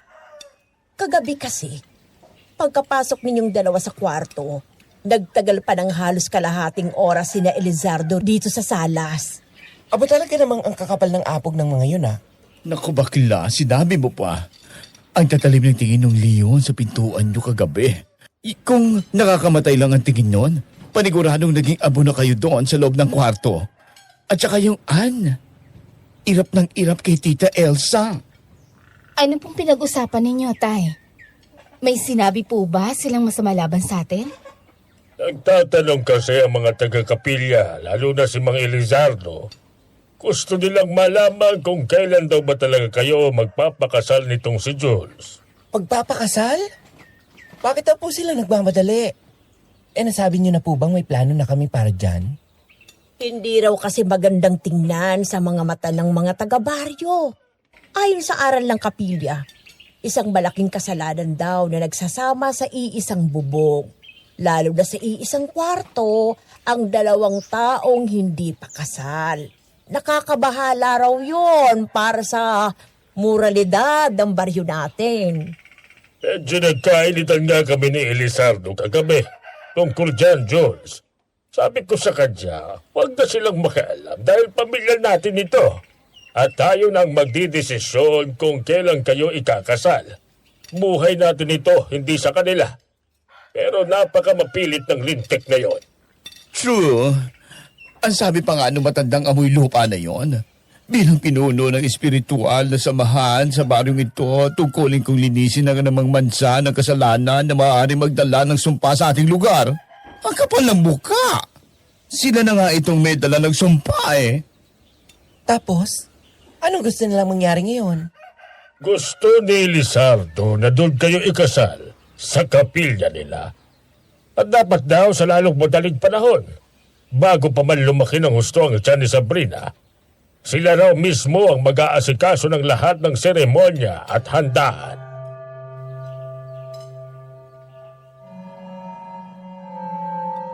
Nang marinig ko yon, Miss Anne, biglang tumayo ang mga balahibo ko sa batok. Hindi dahil sa takot, kundi dahil sa mabilis na pag-ikot ng isip ko sa kung ano ba talaga ang plano nila. Sa panlabas, mukhang concerned lang sila sa moralidad naming dalawa ni Sabrina, pero alam kong may mas malalim at mas madilim silang motibo sa likod ng pagmamadali nilang ito. Imposibleng hindi nila napansin ang mga nakasulat na orasyon ko sa mga hamba ng pinto at bintana kagabi. Ang mga halimaw na tulad nila ay napaka-sensitibo sa ganoong klaseng mahika at proteksyon. Sigurado kung alam na nilang may presensya ng taong may kakayahan sa loob ng bahay ni na Sabrina at gumagawa sila ng paraan para sirain ang mga harang na yon. Nakakatunog na sila na hindi ako simpleng lalaki lang mula sa Maynila. Hindi nga ako nagkamali sa hinala ko, Miss Anne. Hindi nila pinalagpas ang gabing yon para magpadala ng mensahe. Pagsapit ng hating gabi, habang mahimbing na sanang natutulog ang lahat, biglang nag-iba ang ihip ng hangin. Mula sa malamig na simoy, naging maalinsangan ito at may kasamang napakabantot na amoy. Amoy ng bulok na karne at malansang dugo.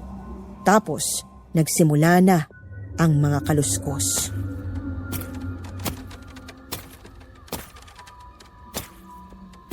Jules, gising ka ba?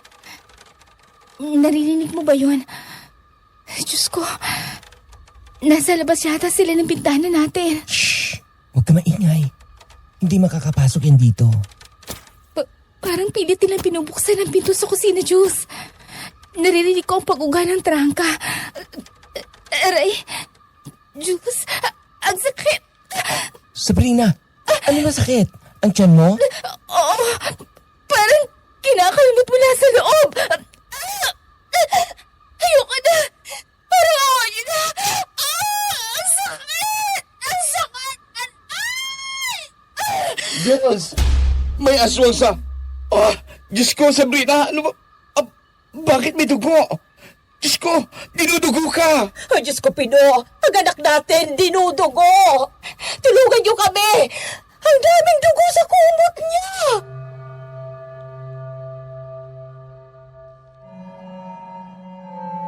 Nang makita ko ang umaagos na dugo sa hita ni Sabrina at ang pamimilipit niya sa sakit, parang may biglang pumitik sa loob ng utak ko. Pagkatapos ay umapaw ang matinding galit sa dibdib ko. Pilit na pinapasok ng halimaw ang bahay para tuluyang sirain ang proteksyong ginawa ko. Takot na takot si Sabrina na halos mawalan na siya ng malay sa tindi ng sakit. Habang walang magawa sina Tatay Pido at Nanay Elsa kundi umiyak at yakapin ang anak nila. Hindi ako papayag. Walang pwedeng manakit sa kanya habang nandito ako. Diyos ko, bakla. Ano gagawin mo? Huwag ka lalabas. Aswang ang nandoon sa labas, bakla ka. Hindi ka action star, baka lapain ka ng mga yan. Bitiwan mo ako, Diyosa. Hindi ako papayag na saktan nila si Sabrina ng harap-harapan. Papatayin ko nga limaw na yon. Ano? Diyos! Ano bang... Bantayan niyo si Sabrina. Huwag niyo siyang lilingatan ng tingin. Baka masalisahan tayo. Miss Anne, maski ako, nagulat sa sarili ko. Yung boses ko noon, hindi na ipit. Kusang lumabas sa lalamunan ko ang ganoon kalalim at katapang na tono. Maging si Diyosa ay natigilan at kusa akong binitiwan dahil sa gulat. Wala na akong pakialam. Ang alam ko lang nung mga oras na yon, gusto kong protektahan si Sabrina. Agad akong naglakad papunta sa kusina at hinablot ang itak ni Tatay Pido na nakasabit sa dingding. Ang hindi nila alam, pagkarating pa lang namin sa baryong ito, palihim ko ng inorasyonan at binasbasan ng lahat ng pwedeng maging sandata sa loob ng bahay nila. Umiilaw yon ng kulay asul sa paningin ko. Tanda ng basbas ng aking mga ninunong babaylan. Paglabas ko ng pinto, saktong nakatapat ko ang nilalang na pilit sumisira sa dingding ng bahay ni Sabrina. Miss Anne, napakalaki nito.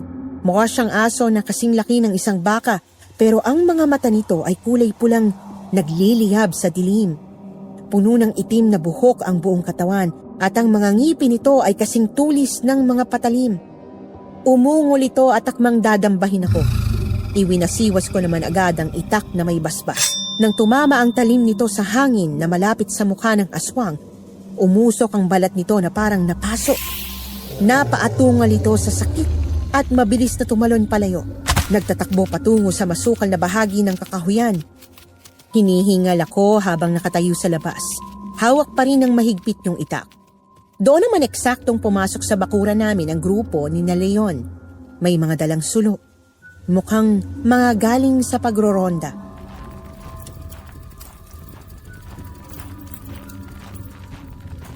Jules, anong nangyari dito? Narinig namin ang atungol ng halimaw. Ligtas ba kayo? Ligtas kami, Leon. Naitaboy ko ang halimaw. Kung gusto niyong kabulin, sa banda ron siya tumakbo. Napakaswerte mo, Jules. Bihirang nakakaharap ng buhay sa nilalang na yon. Mabutit nakaligtas ka. Hindi ito swerte, Leon. Talagang naitaboy ko siya dahil hindi ko hayaang may masaktan sa pamilya ko. Kahit ano pang itsura ng halimaw na yan, kayang-kaya ko siyang patayin kung kailangan. Nakakabilib ang tapang mo, ah. Pero isang payo lang, Jules. Sa susunod, hayaan mo na kami mga miyembro ng kapilyang humarap sa nilalang na yan. Kami ang may basbas ng kaligtasan. Baka kasi sa susunod na harapin mo yan, maubos ng swerte mo. Huwag kang mag-alala. Kung sakaling makakaharap ko ulit ang halimaw na yan, sisiguraduhin kong papatayin ko na siya at hindi na siya makakatakbo pa.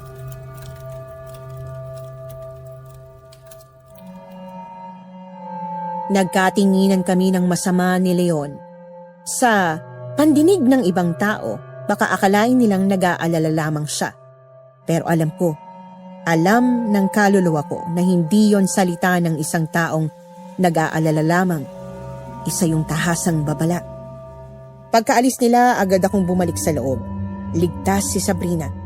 Tumigil ang pagdurugo niya nang maitaboy ko yung aswang. Pero nanatiling takot na takot ang buong pamilya. Mula noon, mas naging komplikado na ang sitwasyon namin. Minsan dahil bukod sa mga atake sa gabi, mas dumalas ang pagbisita ni Leon tuwing umaga. At doon ko naramdaman ang labis na pagkabahala dahil napansin ko ang kakaibang interes at pakikipaglapit niya kay Sabrina. Sabrina, nagdala ako ng prutas para sa'yo. Mga sariwang mansanas at mangga. Kailangan mo magpalakas para sa kalusugan mo at ng bata. Nag-alala rin kasi ako sa'yo dahil sa nangyaring pagsugod ng halimaw dito nung nakaraang gabi. Salamat, Leon. Pero hindi mo na kailangang mag-abala.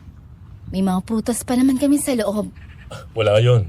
Gusto ko lang makatulong.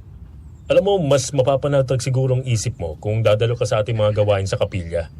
May mga panalangin kami roon para sa mga nagdadalang taong tulad mo. Paniguradong magiging payapa ang kalooban mo doon. Ano kaya kung isama kita mamaya? Di na kailangan, Leon. Ayos lang naman ang girlfriend ko. Nandito naman ako. Jules, nandiyan ka pala. Siyempre naman. Nandito lang ako palagi. Di ba, mahal? Ako nang bahala sa mga prutas. Salamat dito, bro. Pero sa susunod, ako nang bibili para sa kanya. Medyo maarte kasi sa pagkain tong nobya ko eh. Ganun ba? Sige, mauna na ako. Sabrina, pag-isipan mong aloko, ha?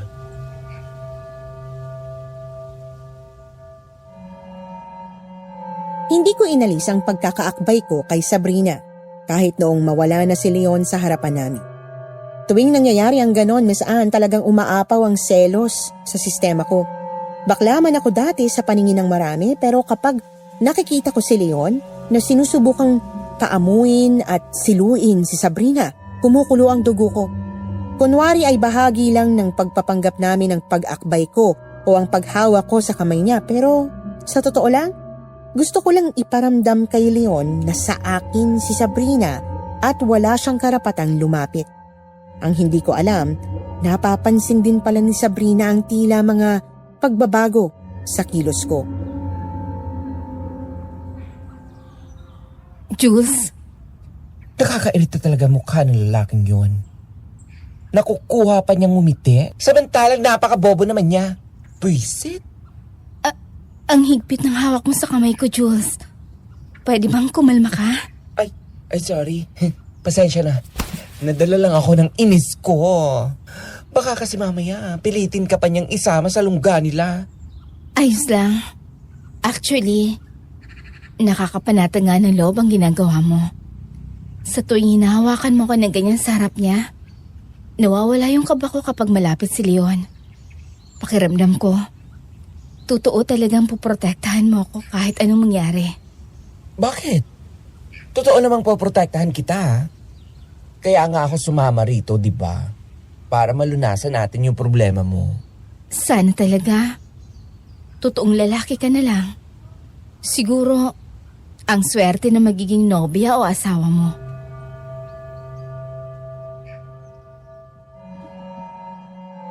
Napalunok ako nang sabihin niya yon. May naramdaman akong mainit na kuryente sa dibdib ko. Unti-unti kong nakikita na may pagbabago na rin pala sa paraan ng pagtingin sa akin ni Sabrina. Habang tumatagal ang pananatili namin doon, lalo kaming nagiging malapit sa isa't isa. Madalas kaming magkausap sa gabi, lalo na kapag hindi siya makatulog dahil sa takot na baka bumalik yung halimaw.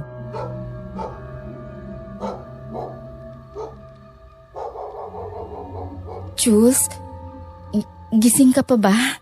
Sabrina? Teka, bakit? Sumasakit na naman bang tiyan mo? Oo. Parang pinipilipit yung laman loob ko, Jules. Natatakot ako. Paano kung bigla na lang itong lumabas? Paano kung mamatay ako bago pa ito maalis sa katawan ko? Shh! Huwag mong isipin yan. Hindi ko hahayaang mangyari yan, okay? Magpakatatag ka lang, Sabrina. Ako nang bahalang lumaban para sa'yo. Hindi kita isusuko ngayon. Huwag kang mag-alala. Hindi naman ako tumitigil. Humahanap lang ako ng tiyempo para magawa ko ng kontrahin yung ritual na ginagawa nila sa'yo. Salamat. Salamat talaga. Halika. Humiga ka rito sa hita ko. Patutulugin kita. Patutulugin? Paano? Di kakantahan kita. Hinimas ko ang buhok ni Sabrina nang umunan siya sa hita ko. Pagkatapos ay umusal ako ng mga orasyon para pakalmahin ang halimaw sa loob ng sinapupunan niya. Nang makita kong umiiyak pa rin siya dahil sa labis na takot at pagod, hindi ko alam kung saan ko nakuha ang lakas ng loob, pero sinimulan ko siyang kantahan.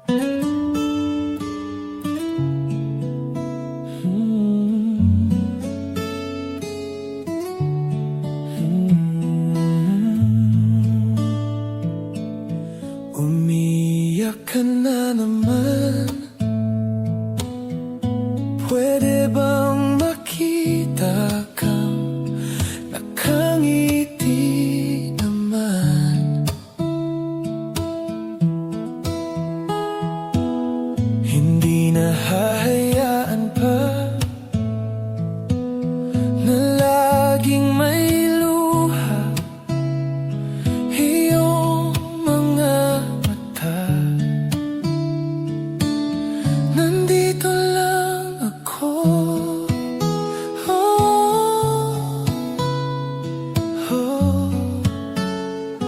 Hindi ka na mag-isa. Kasama mo ako. Sa tuwing ika'y natatakot, maalala mo sana na meron kang ako. Papawiin ang iyong kaba, yayakapin ka hanggang sa gumaan ang iyong dala. Nandito lang ako.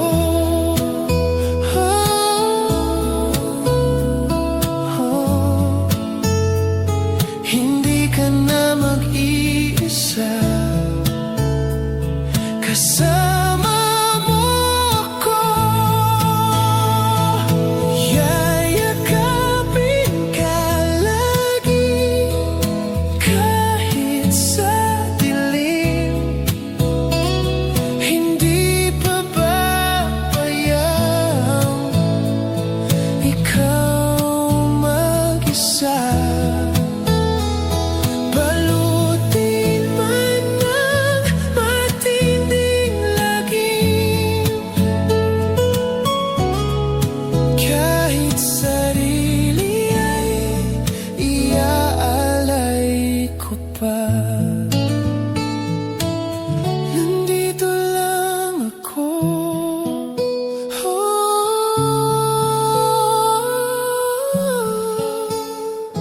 Hindi ka na mag-isa.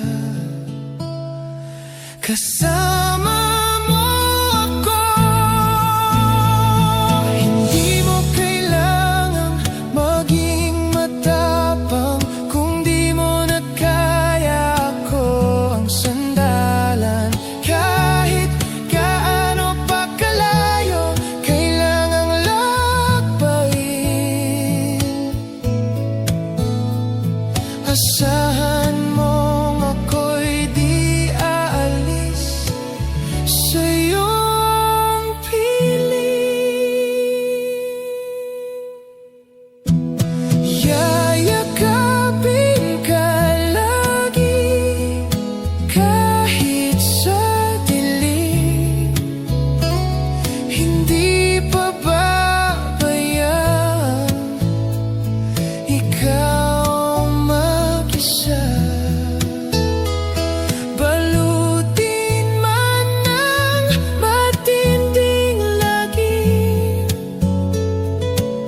Isama mo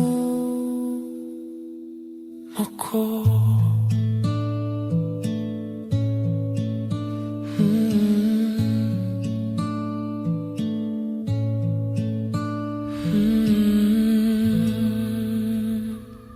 Jules, ang ganda pala ng boses mo. Naku, pinatulog lang kita. Baka umulan bukas dahil sa boses ko. Hindi, totoo. Ang sarap pakinggan. Parang idinuduyan ako. Kapag kasama kita, nakakalimutan kong nasa panganib tayo. Matulog ka na. Nandito lang ako. Babandayan kita buong gabi.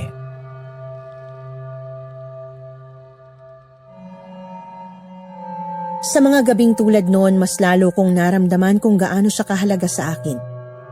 Hindi na lang ito tungkol sa trabaho o sa pagtulong ng isang albularyo sa isang kliyente. Mahal ko na yata siya, Miss Anne. At ang isiping pwede siyang mapahamak ay mas masakit pa kesa sa anumang sugat na pwedeng ibigay sa akin ng mga halimaw.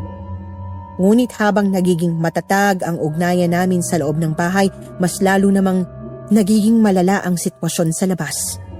Dahil sa hindi pagtigil ng pagpaparamdam ng halimaw gabi-gabi, nagsimula ng magsalita ang mga taong kampi sa kapilya. Lalo silang naging mapanghusga.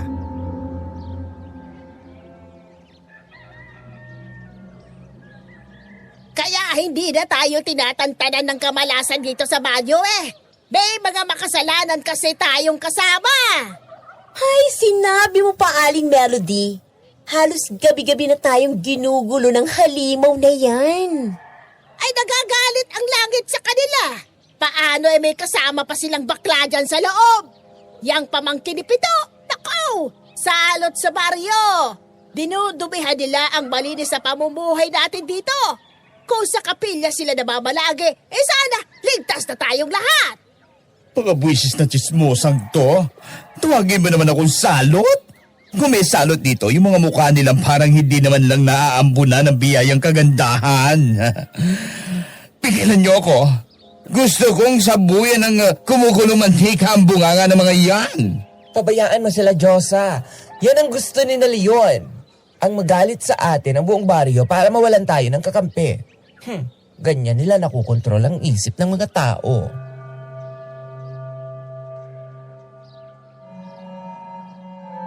Halos isumpa na kami ng buong baryo, Miss Anne. Unti-unti na kaming napag-iinitan. Hindi na lang aswang sa gabi yung kalaban namin, kundi pati na rin ang mga taga-baryong nabulag na ng maling pamumuno ng kapilya. Parang unti-unti na kaming kino-corner sa isang napakaliit na espasyo. Wala kaming malapitan at kami-kami na lang ang magkakampi.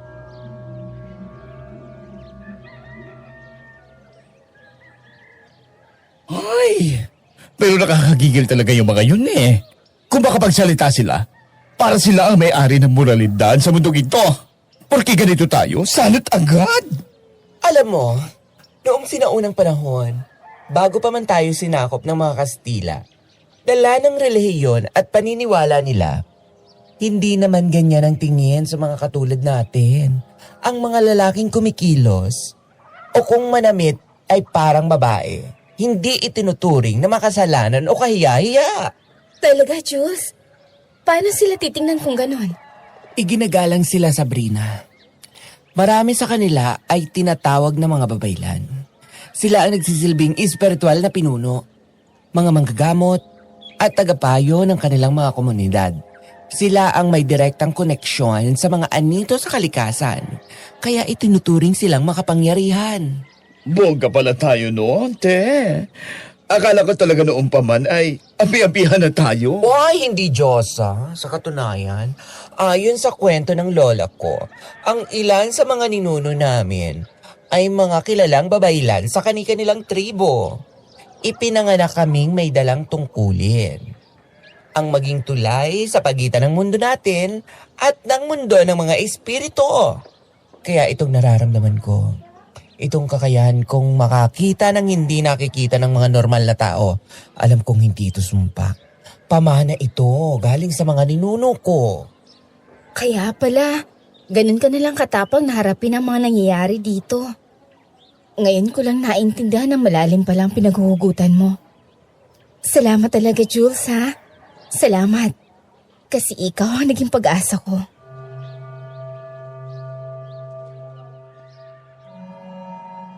Nakita ko sa mga mata ni Sabrina ang paghanga habang nagkukwento ako tungkol sa aking pinagmulan. Sa mga sandaling yon, parang pansamantalang nawala ang takot niya.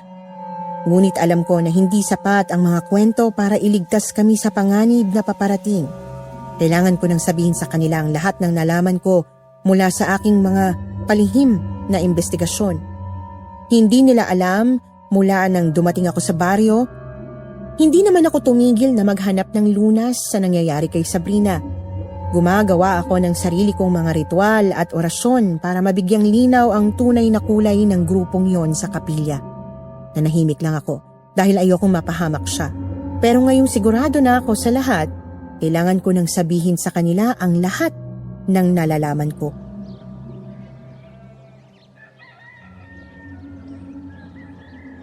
Siya nga pala. May kailangan kayong malaman. Sa tingin ko, ligtas lang sabihin to sa inyo ngayon.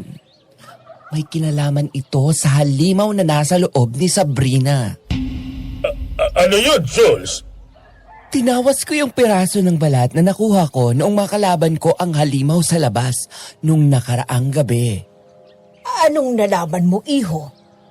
Ang relihiyosong grupong yan na dumating dito, hindi sila mga ordinaryong tao. Sila ay mga aswang na sumasamba sa sarili nilang Panginoon.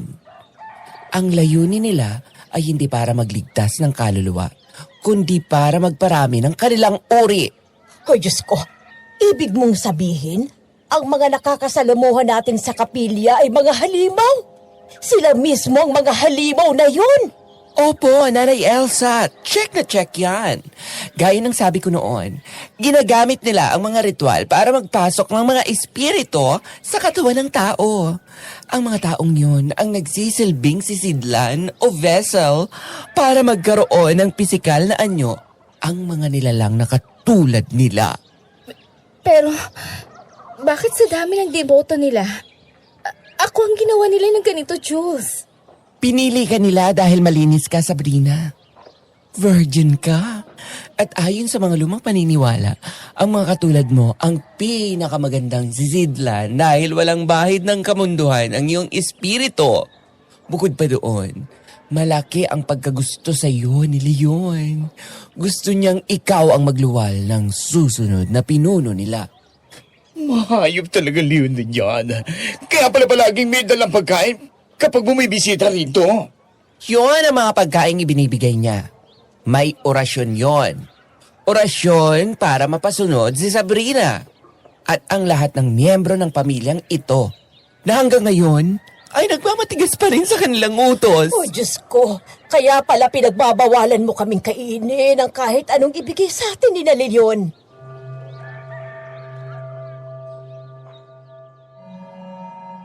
Habang nagsasalita ako, nararamdaman ko ang bigat ng katotohanang ibinubunyag ko sa kanila.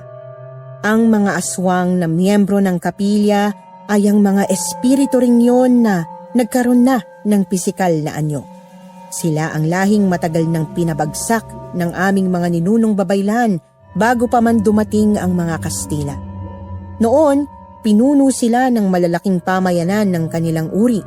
Ngunit ngayon, sinusubukan nilang ibalik ang kanilang kapangyarihan sa pamamagitan ng pagkalat sa iba't ibang panig ng Pilipinas. At ang baryong ito ang napili nilang maging sentro ng kanilang muling pagkabuhay.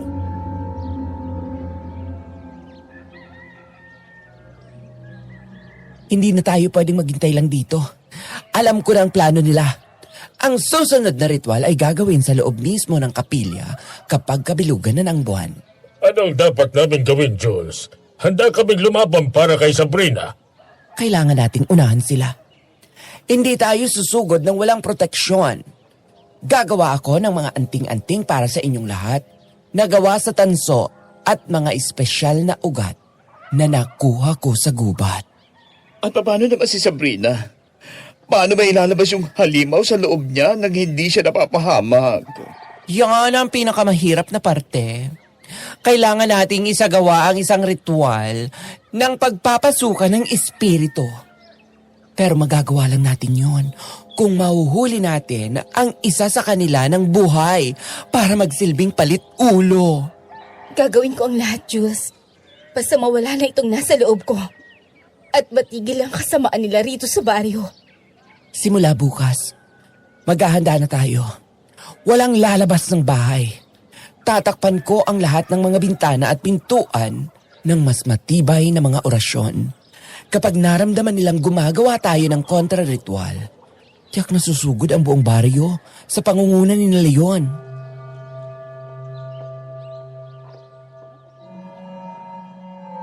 Kitang-kita ko ang determinasyon sa kanilang mga mukha. Ngunit alam ko na ang labang yon ay hindi magiging madali. Ang kapangyarihang kinakaharap namin ay mas matanda pa sa aming lahat. Habang inihahanda ko ang mga gamit para sa ritual, tiningnan ko si Sabrina. Ano man ang mangyari, hinding-hindi ko hahayaang mapahamak siya sa gagawin ko.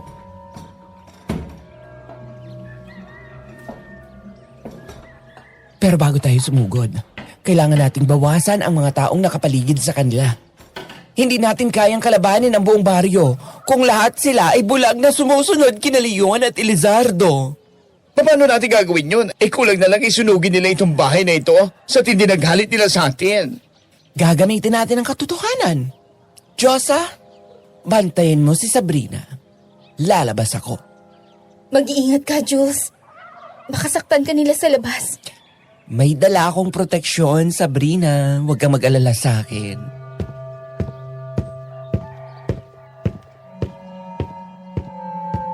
Lumabas ako ng bahay ng walang dalang armas kundi ang mga ebidensyang naipon ko. Nakita ko agad si Anne na nakatayo sa di kalayuan, tila nagmamasid. Siya ang pinakamadaling target dahil alam kong may pagtingin siya sa akin. Kailangan kong gamitin ang paghangang yon para makuha ang tiwala niya at gawin siyang tulay para sa iba pang mga taga-baryo. Kung mapapaniwala ko ang pinakamatinik na tsismosa sa baryo, mabilis nakakalat ang pag-aalinlangan laban sa kapilya. Oh, Jules, bakit ka lumabas? Hindi mo ba alam na pinag-uusapan na kayo sa kapilya? Sinasabi ni Leon na kailangan na kayong palayasin dito para luminis ang baryo. Ann, lumapit ka rito.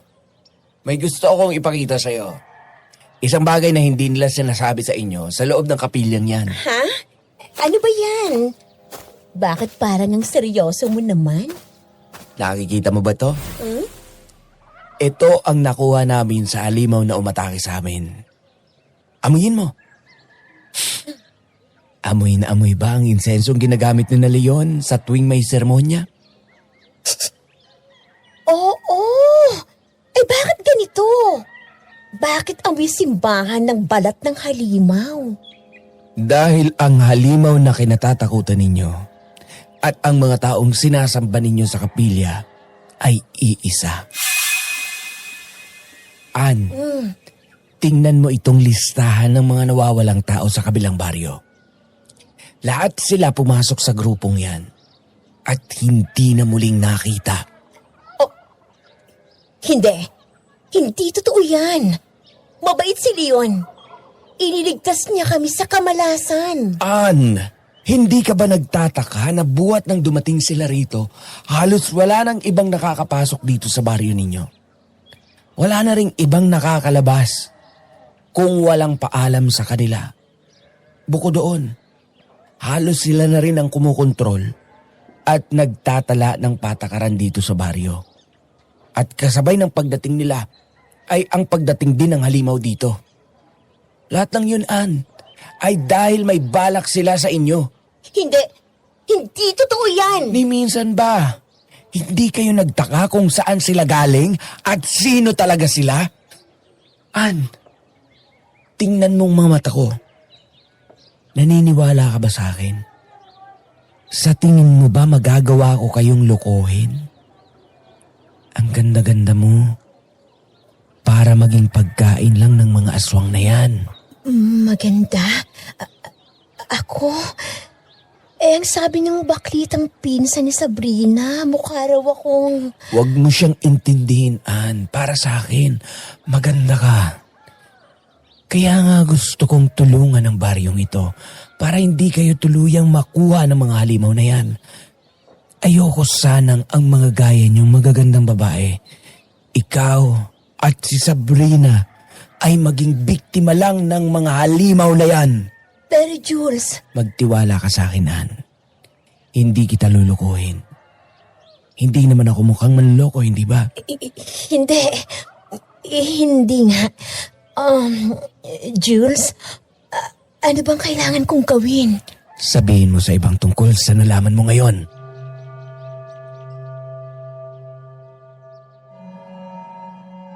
Gaya ng inaasahan, mabilis na kumagat si Ann sa pain ko. Nakita ko mula sa bintana ng bahay na nakatingin si Sabrina. Baka sa mukha niya ang selos habang nakikita kaming magkausap ni Ann. Hindi ito ang oras para sa pagsiselos pero alam kong kailangan ko tong ayusin mamaya. Sa ngayon, ang mahalaga ay ang paghahasik ng duda sa mga taga-baryo. At hindi ako nabigo. Sa loob lamang ng ilang araw, nag-iba ang ihip ng hangin. Ang mga taong dati ay sumisigaw ng salot ay nagsimula ng magbulungan at nagmasid ng may pagdududa sa mga miyembro ng kapilya. Yun din ang dahilan kaya mabilis silang nasilo sa mga salita ni na Leon. Masyado silang madaling utuin. Kaya yun ang ginamit ko para mapaniwala ko naman sila sa sinasabi ko. Buti na lang pala, hindi naman talaga lahat ay ganoon kalalim ang debosyon sa kapilya. May mangilan-ngilan pa rin nakikisabay lang sa nangyayari. At ang iba ay matagal na rin nagdududa. Pero walang lakas ng loob na magsalita kung hindi pa kami nagsimula ng usapin.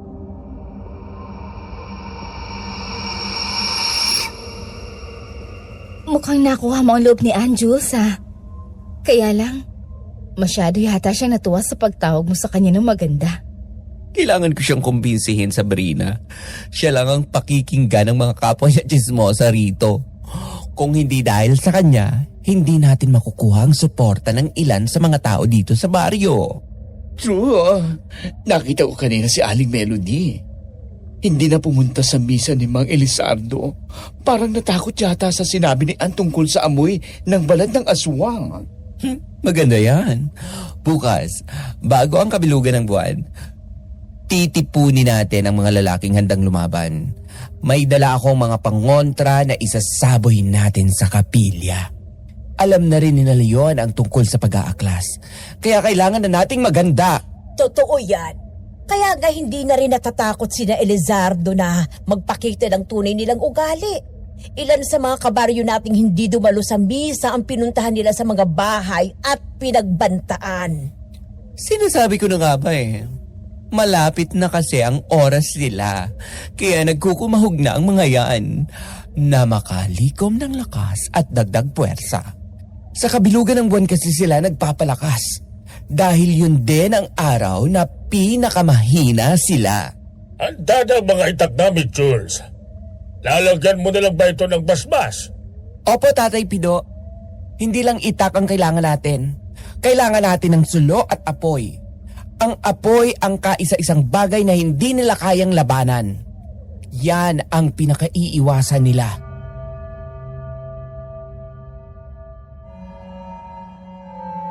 Dumating ang gabi ng kabilugan ng buwan. Ang hangin ay mabigat at amoy bulok na karne. Sa labas ng bahay ni na Sabrina, hindi na mga kaaway ang naghihintay, kundi ang 10 lalaki mula sa baryo na pinamumunuan ni na Tatay Pido at Josa. Bit-bit nila ang mga sulo at mga itak na binasbasan ko ng orasyon. Habang si Ann naman ay nasa likuran, tinitiyak na ang mga kababaihan ay mananatili sa loob ng kani-kanilang mga bahay. Panahon na para tapusin ang paghahari ng mga aswang sa baryong ito. Sumugod kami sa kapilya ng gabing yon pero inabutan namin sina Leon na papunta rin pala sa bahay ni na Sabrina. Nagpang-abot kami sa harap ng kapilya.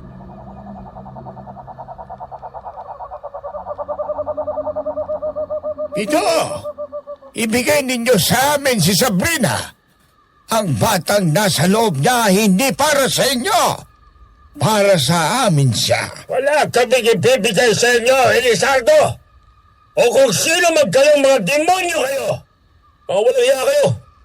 Pinaniwala niyo kami na anak ng albularang yan ang batang ipinagbubuntis ni Sabrina! Ngayon, alam na namin ang totoo! Nagtagumpay kami sa ritual! Ang nasa loob niya ay ang halimaw na magiging susunod naming pinuno! Ang halimaw na ako mismo ang nagtanim sa loob ng kanyang katawan! Leon! Tapos na ang laro ninyo. Alam na ng buong baryo kung ano talaga kayo. Ang kapilyang ito ang magiging libingan ninyo ngayong gabi. Akala mo ba? Ang isang katulad mo ay kayang pigilan ang pagbabalik ng aming lahi? Kami ang dating hari ng lupang to. At ang mga babaylan ang nagpabagsak sa inyo noon. Ngayon, uulitin namin ang kasaysayan. Sugod! Nagsimula ang kaguluhan. Ang mga lalaki ng baryo ay sumugod dala ang kanilang mga sulo.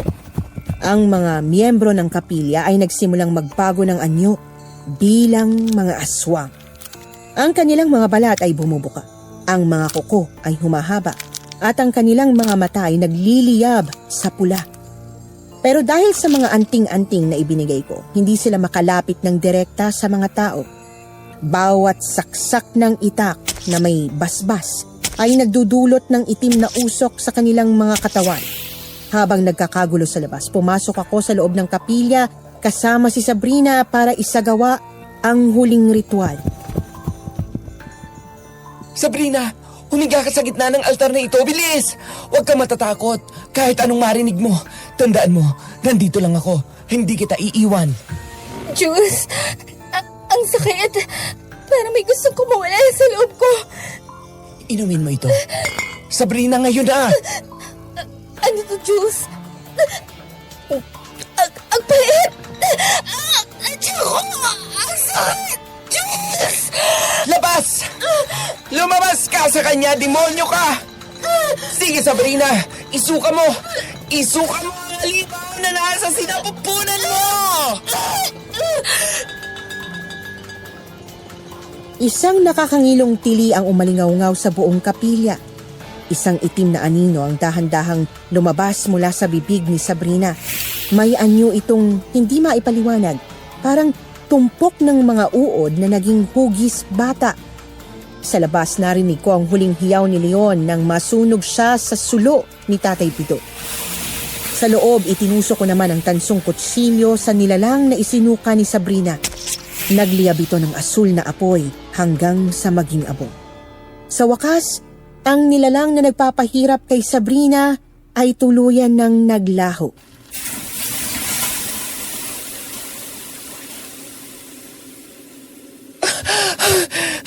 Sabrina! Sabrina, gising! Tapos na. Wala na siya. Diyos, ang gaan ng pakiramdam ko. Diyos ko, salamat. Ligtas ka na. Halika, lumabas na tayo. Jules! Bilisan mo! Marami nagsugat ang mga kabaryo natin. Susunugin na namin itong kapilya gaya ng bilin mo. Tay Pido, pakialalayan ho si Sabrina. Ako nang gagawa ng huling pag-atake sa mga walang iyang yan. Salamat sa Diyos at ligtas ka na, anak. Salamat sa iyo, Diyos. Utang namin sa iyo ang buhay ng anak ko. Habang pinanonood ko silang magkayakap, naramdaman ko ang pagkawala ng bigat sa aking dibdib. Ang dilim na nagkubli sa likod ng relihiyon ay tuluyan ng nalipol. Matapos naming tupukin sa apoy ang kapilya. Tiningnan ko si Sabrina at sa pagkakataong ito alam kong hindi lang ang kanyang buhay ang nailigtas ko. Nailigtas ko rin ang sarili ko mula sa pagtatago. Mabilis ang mga naging huling pangyayaring yon. Dahil yun naman talaga ang binalak kong gawin.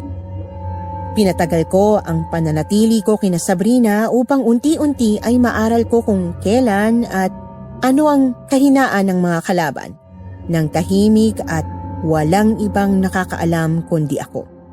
Ang mga orasyong inilagay ko sa bahay ni na Sabrina ay mga orasyong hindi lang pumoprotekta sa buong pamilyang nakatira doon, kundi nagpapahina rin sa mga nilalang na may masamang balak sa kanila. Yun ang dahilan kaya hinayaan kong magpabalik-balik sina Leon sa bahay ni na Sabrina sa loob ng ilang linggo.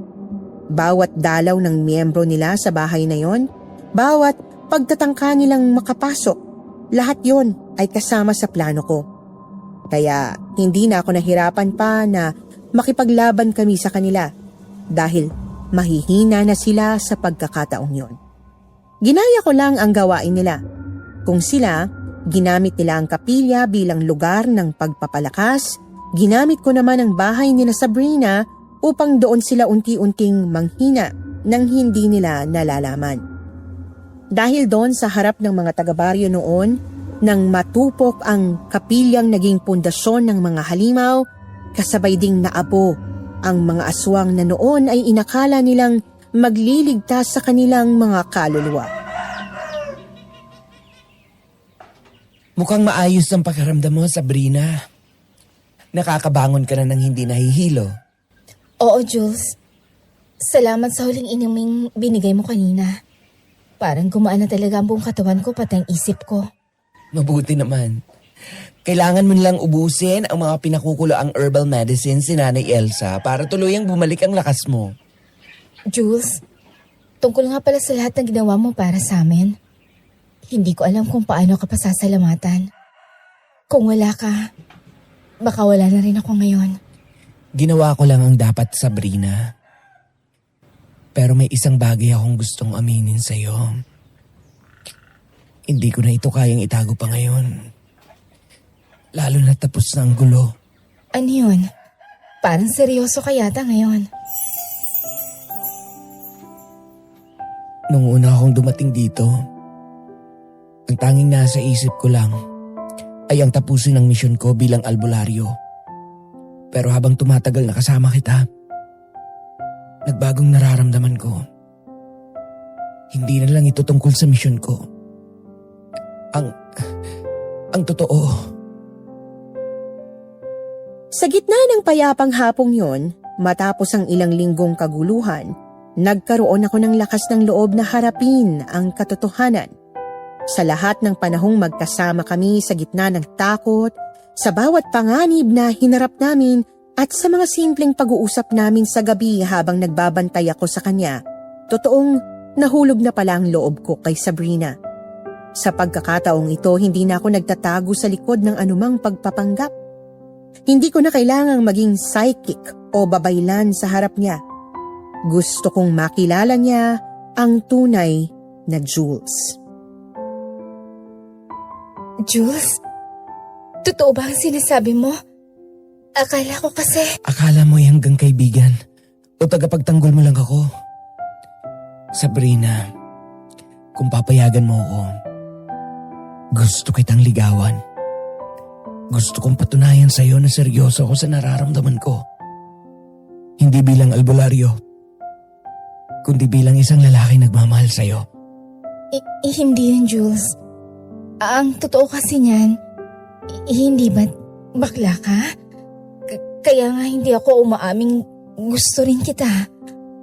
Ibig bang sabihin yan ay binibigyan mo ako ng pagkakataon? Huwag kang mag-alala, Sabrina.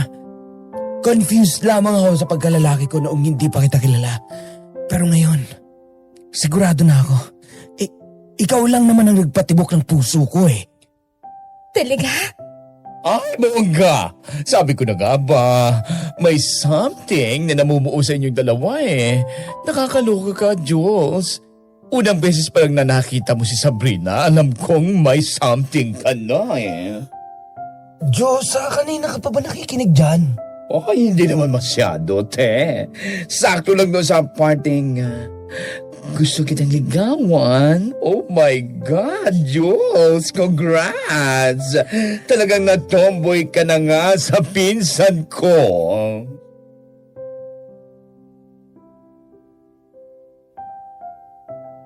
Hindi naging madali ang sumunod na mga buwan, pero naging matatag ang pundasyon ng aming relasyon. Sa kabila ng lahat ng kakaibang pangyayaring pinagdaanan namin, Doon nagsimula ang isang pagmamahalan na hindi namin inaasahang mabubuo sa gitna ng isang nakakatakot na karanasan. 3 taon din kaming naging magkasintahan ni Sabrina. Sa loob ng 3 taong yon, dumaan kami sa normal na proseso ng pagliligawan, pagkilala sa isa't isa, at pagbuo ng mga pangarap na malayo sa mundo ng mga aswang at kababalaghan.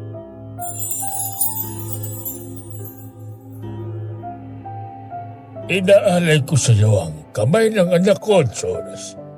Alagaan mo siya, gaya ng pag-aalaga mo sa amin noong oras ng panganib. Pangako, Tatay Pido, hindi ko siya pababayaan. Napakasaya ko na kayong nagkatuluyan, mga anak. Salamat po, Nanay Elsa. Kayo nang naging pangalawang magulang ko rito sa probinsya. O siya, you may now kiss the bride daw, sabi ni Father. Ang dami pong etchas dyan eh. Sige na, Jules.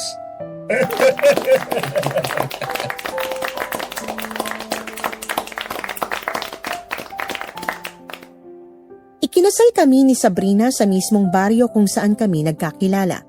Pero sa pagkakataong ito, hindi na sa kapilyang nasunog, kundi sa isang maliit at payapang simbahan na itinayo ng mga taga-baryo matapos silang magising sa maling paniniwala.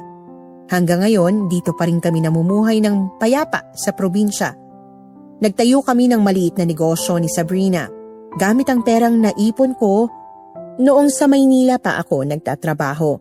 Si Josa naman ay nagpa siyang bumalik sa Maynila para ipagpatuloy ang buhay niya doon, pero madalas siyang bumibisita rito kapag bakasyon. Muli nang bumalik ang sigla ng aming baryo. Ang dating liblib at nakakatakot na lugar ay isa na ngayong modernisadong komunidad. Halos nakalimutan na rin ng mga tao ang naging karanasan nila noon sa ilalim ng pamumuno nina Leon at Elizardo. Para sa kanila, isa na lang itong kwentong bayan na ikinukwento sa mga bata para hindi magpagabi sa labas. Ngunit para sa akin, ito ang naging dahilan para mahanap ko ang tunay kong pagkatao at ang babaeng makakasama ko habang buhay. Dito na nagtatapos ang aking kwento, Miss Anne. Maraming salamat sa kwentong takip sinim sa pagkakataong maibahagi ang karanasang ito. Ako muli si Jules at ito ang aking kwento. Sa mundong puno ng mga aninong nagtatago sa likod ng mabubulaklak na salita, mahirap nang kilalanin kung sino ang tunay na tagapagligtas at kung sino ang tunay na halimaw. Ang kwentong ito ni na Jules at Sabrina ay hindi lamang isang paglalakbay sa gitna ng mga aswang at sinaunang ritual. Ito ay isang salamin ng ating sariling pakikipagsapalaran sa paghahanap ng katotohanan. Minsan, ang pinaka-nakakatakot na kalaban ay hindi yung may mahahabang kuko o nagbabago ng anyo sa gabi. Ang pinakamapanganib na halimaw ay ang mga mapagpanggap, ang mga taong ginagamit ang pananampalataya at ang ating mga kahinaan upang tayo ay makontrol at maging sisidlan ng kanilang mga pansariling hangarin. Tulad ng mga taga-baryo, madalas tayong napapaniwala ng mga huwad na pangako dahil sa tindi ng ating takot. Ngunit ang takot ay parang isang madilim na silid. Kapag nasanay ka ng nakapikit, hindi mo mapapansin na nasa kamay mo na pala ang susi para lumabas. Sa katauhan ni Jules, nakita natin ang isang kakaibang uri ng katapangan. Ipinakita niya na ang pagiging iba sa mata ng lipunan ay hindi isang kapansanan, kundi isang natatanging lakas. Ang kanyang pagkatao bilang isang babaylan ay nagpapaalala sa atin na ang tunay na kapangyarihan ay nagmumula sa pagtanggap sa kung sino tayo. Hindi kailangang maging perpekto para makagawa ng tama. Minsan, ang kailangan lang ay isang pusong handang manindigan para sa taong mahalaga sa kanya. At para kay Sabrina, siya ang patunay na ang kalinisan ng loob ay isang matibay na pananggalang. Sa kabila ng pagtatangkang dungisan ng kanyang pagkatao at gawin siyang instrumento ng kadiliman na naig ang kanyang kalooban. Ang pag-ibig na nabuo sa gitna ng krisis ay hindi isang aksidente. Ito ay gantimpala sa dalawang kaluluwang tumangging magpasakop sa dilim. Hindi nagtatapos ang kwento sa pagsunog sa kapilya. Nagsisimula ito sa bawat pintuan at bintanang muling binubuksan ng walang pag-aalinlangan. Mga mahal naming tagapakinig, naway magsilbing aral sa atin ang kwentong ito. Huwag nating hayaang mabulag tayo ng mga mapanlinlang na sistema. Maging mapagmatsyag, maging matapang, at higit sa lahat, maging tulay tayo ng proteksyon para sa isa't isa. Dahil sa dulo ng gabi, ang tanging nagtataboy sa dilim ay ang liwanag ng katotohanan at ang init ng tunay na pagmamahalan. Maraming salamat sa inyong walang sawang pagsubaybay sa kapalarang ito ni na Jules at Sabrina. Sana ay baunin ninyo ang aral ng tapang at pag-asa sa inyong pagtulog. Muli, ito po ang inyong lingkod, si Miss Anne. Hanggang sa susunod nating paglalakbay sa mga lihim ng gabi. Dito lang sa kwentong Takip Silim.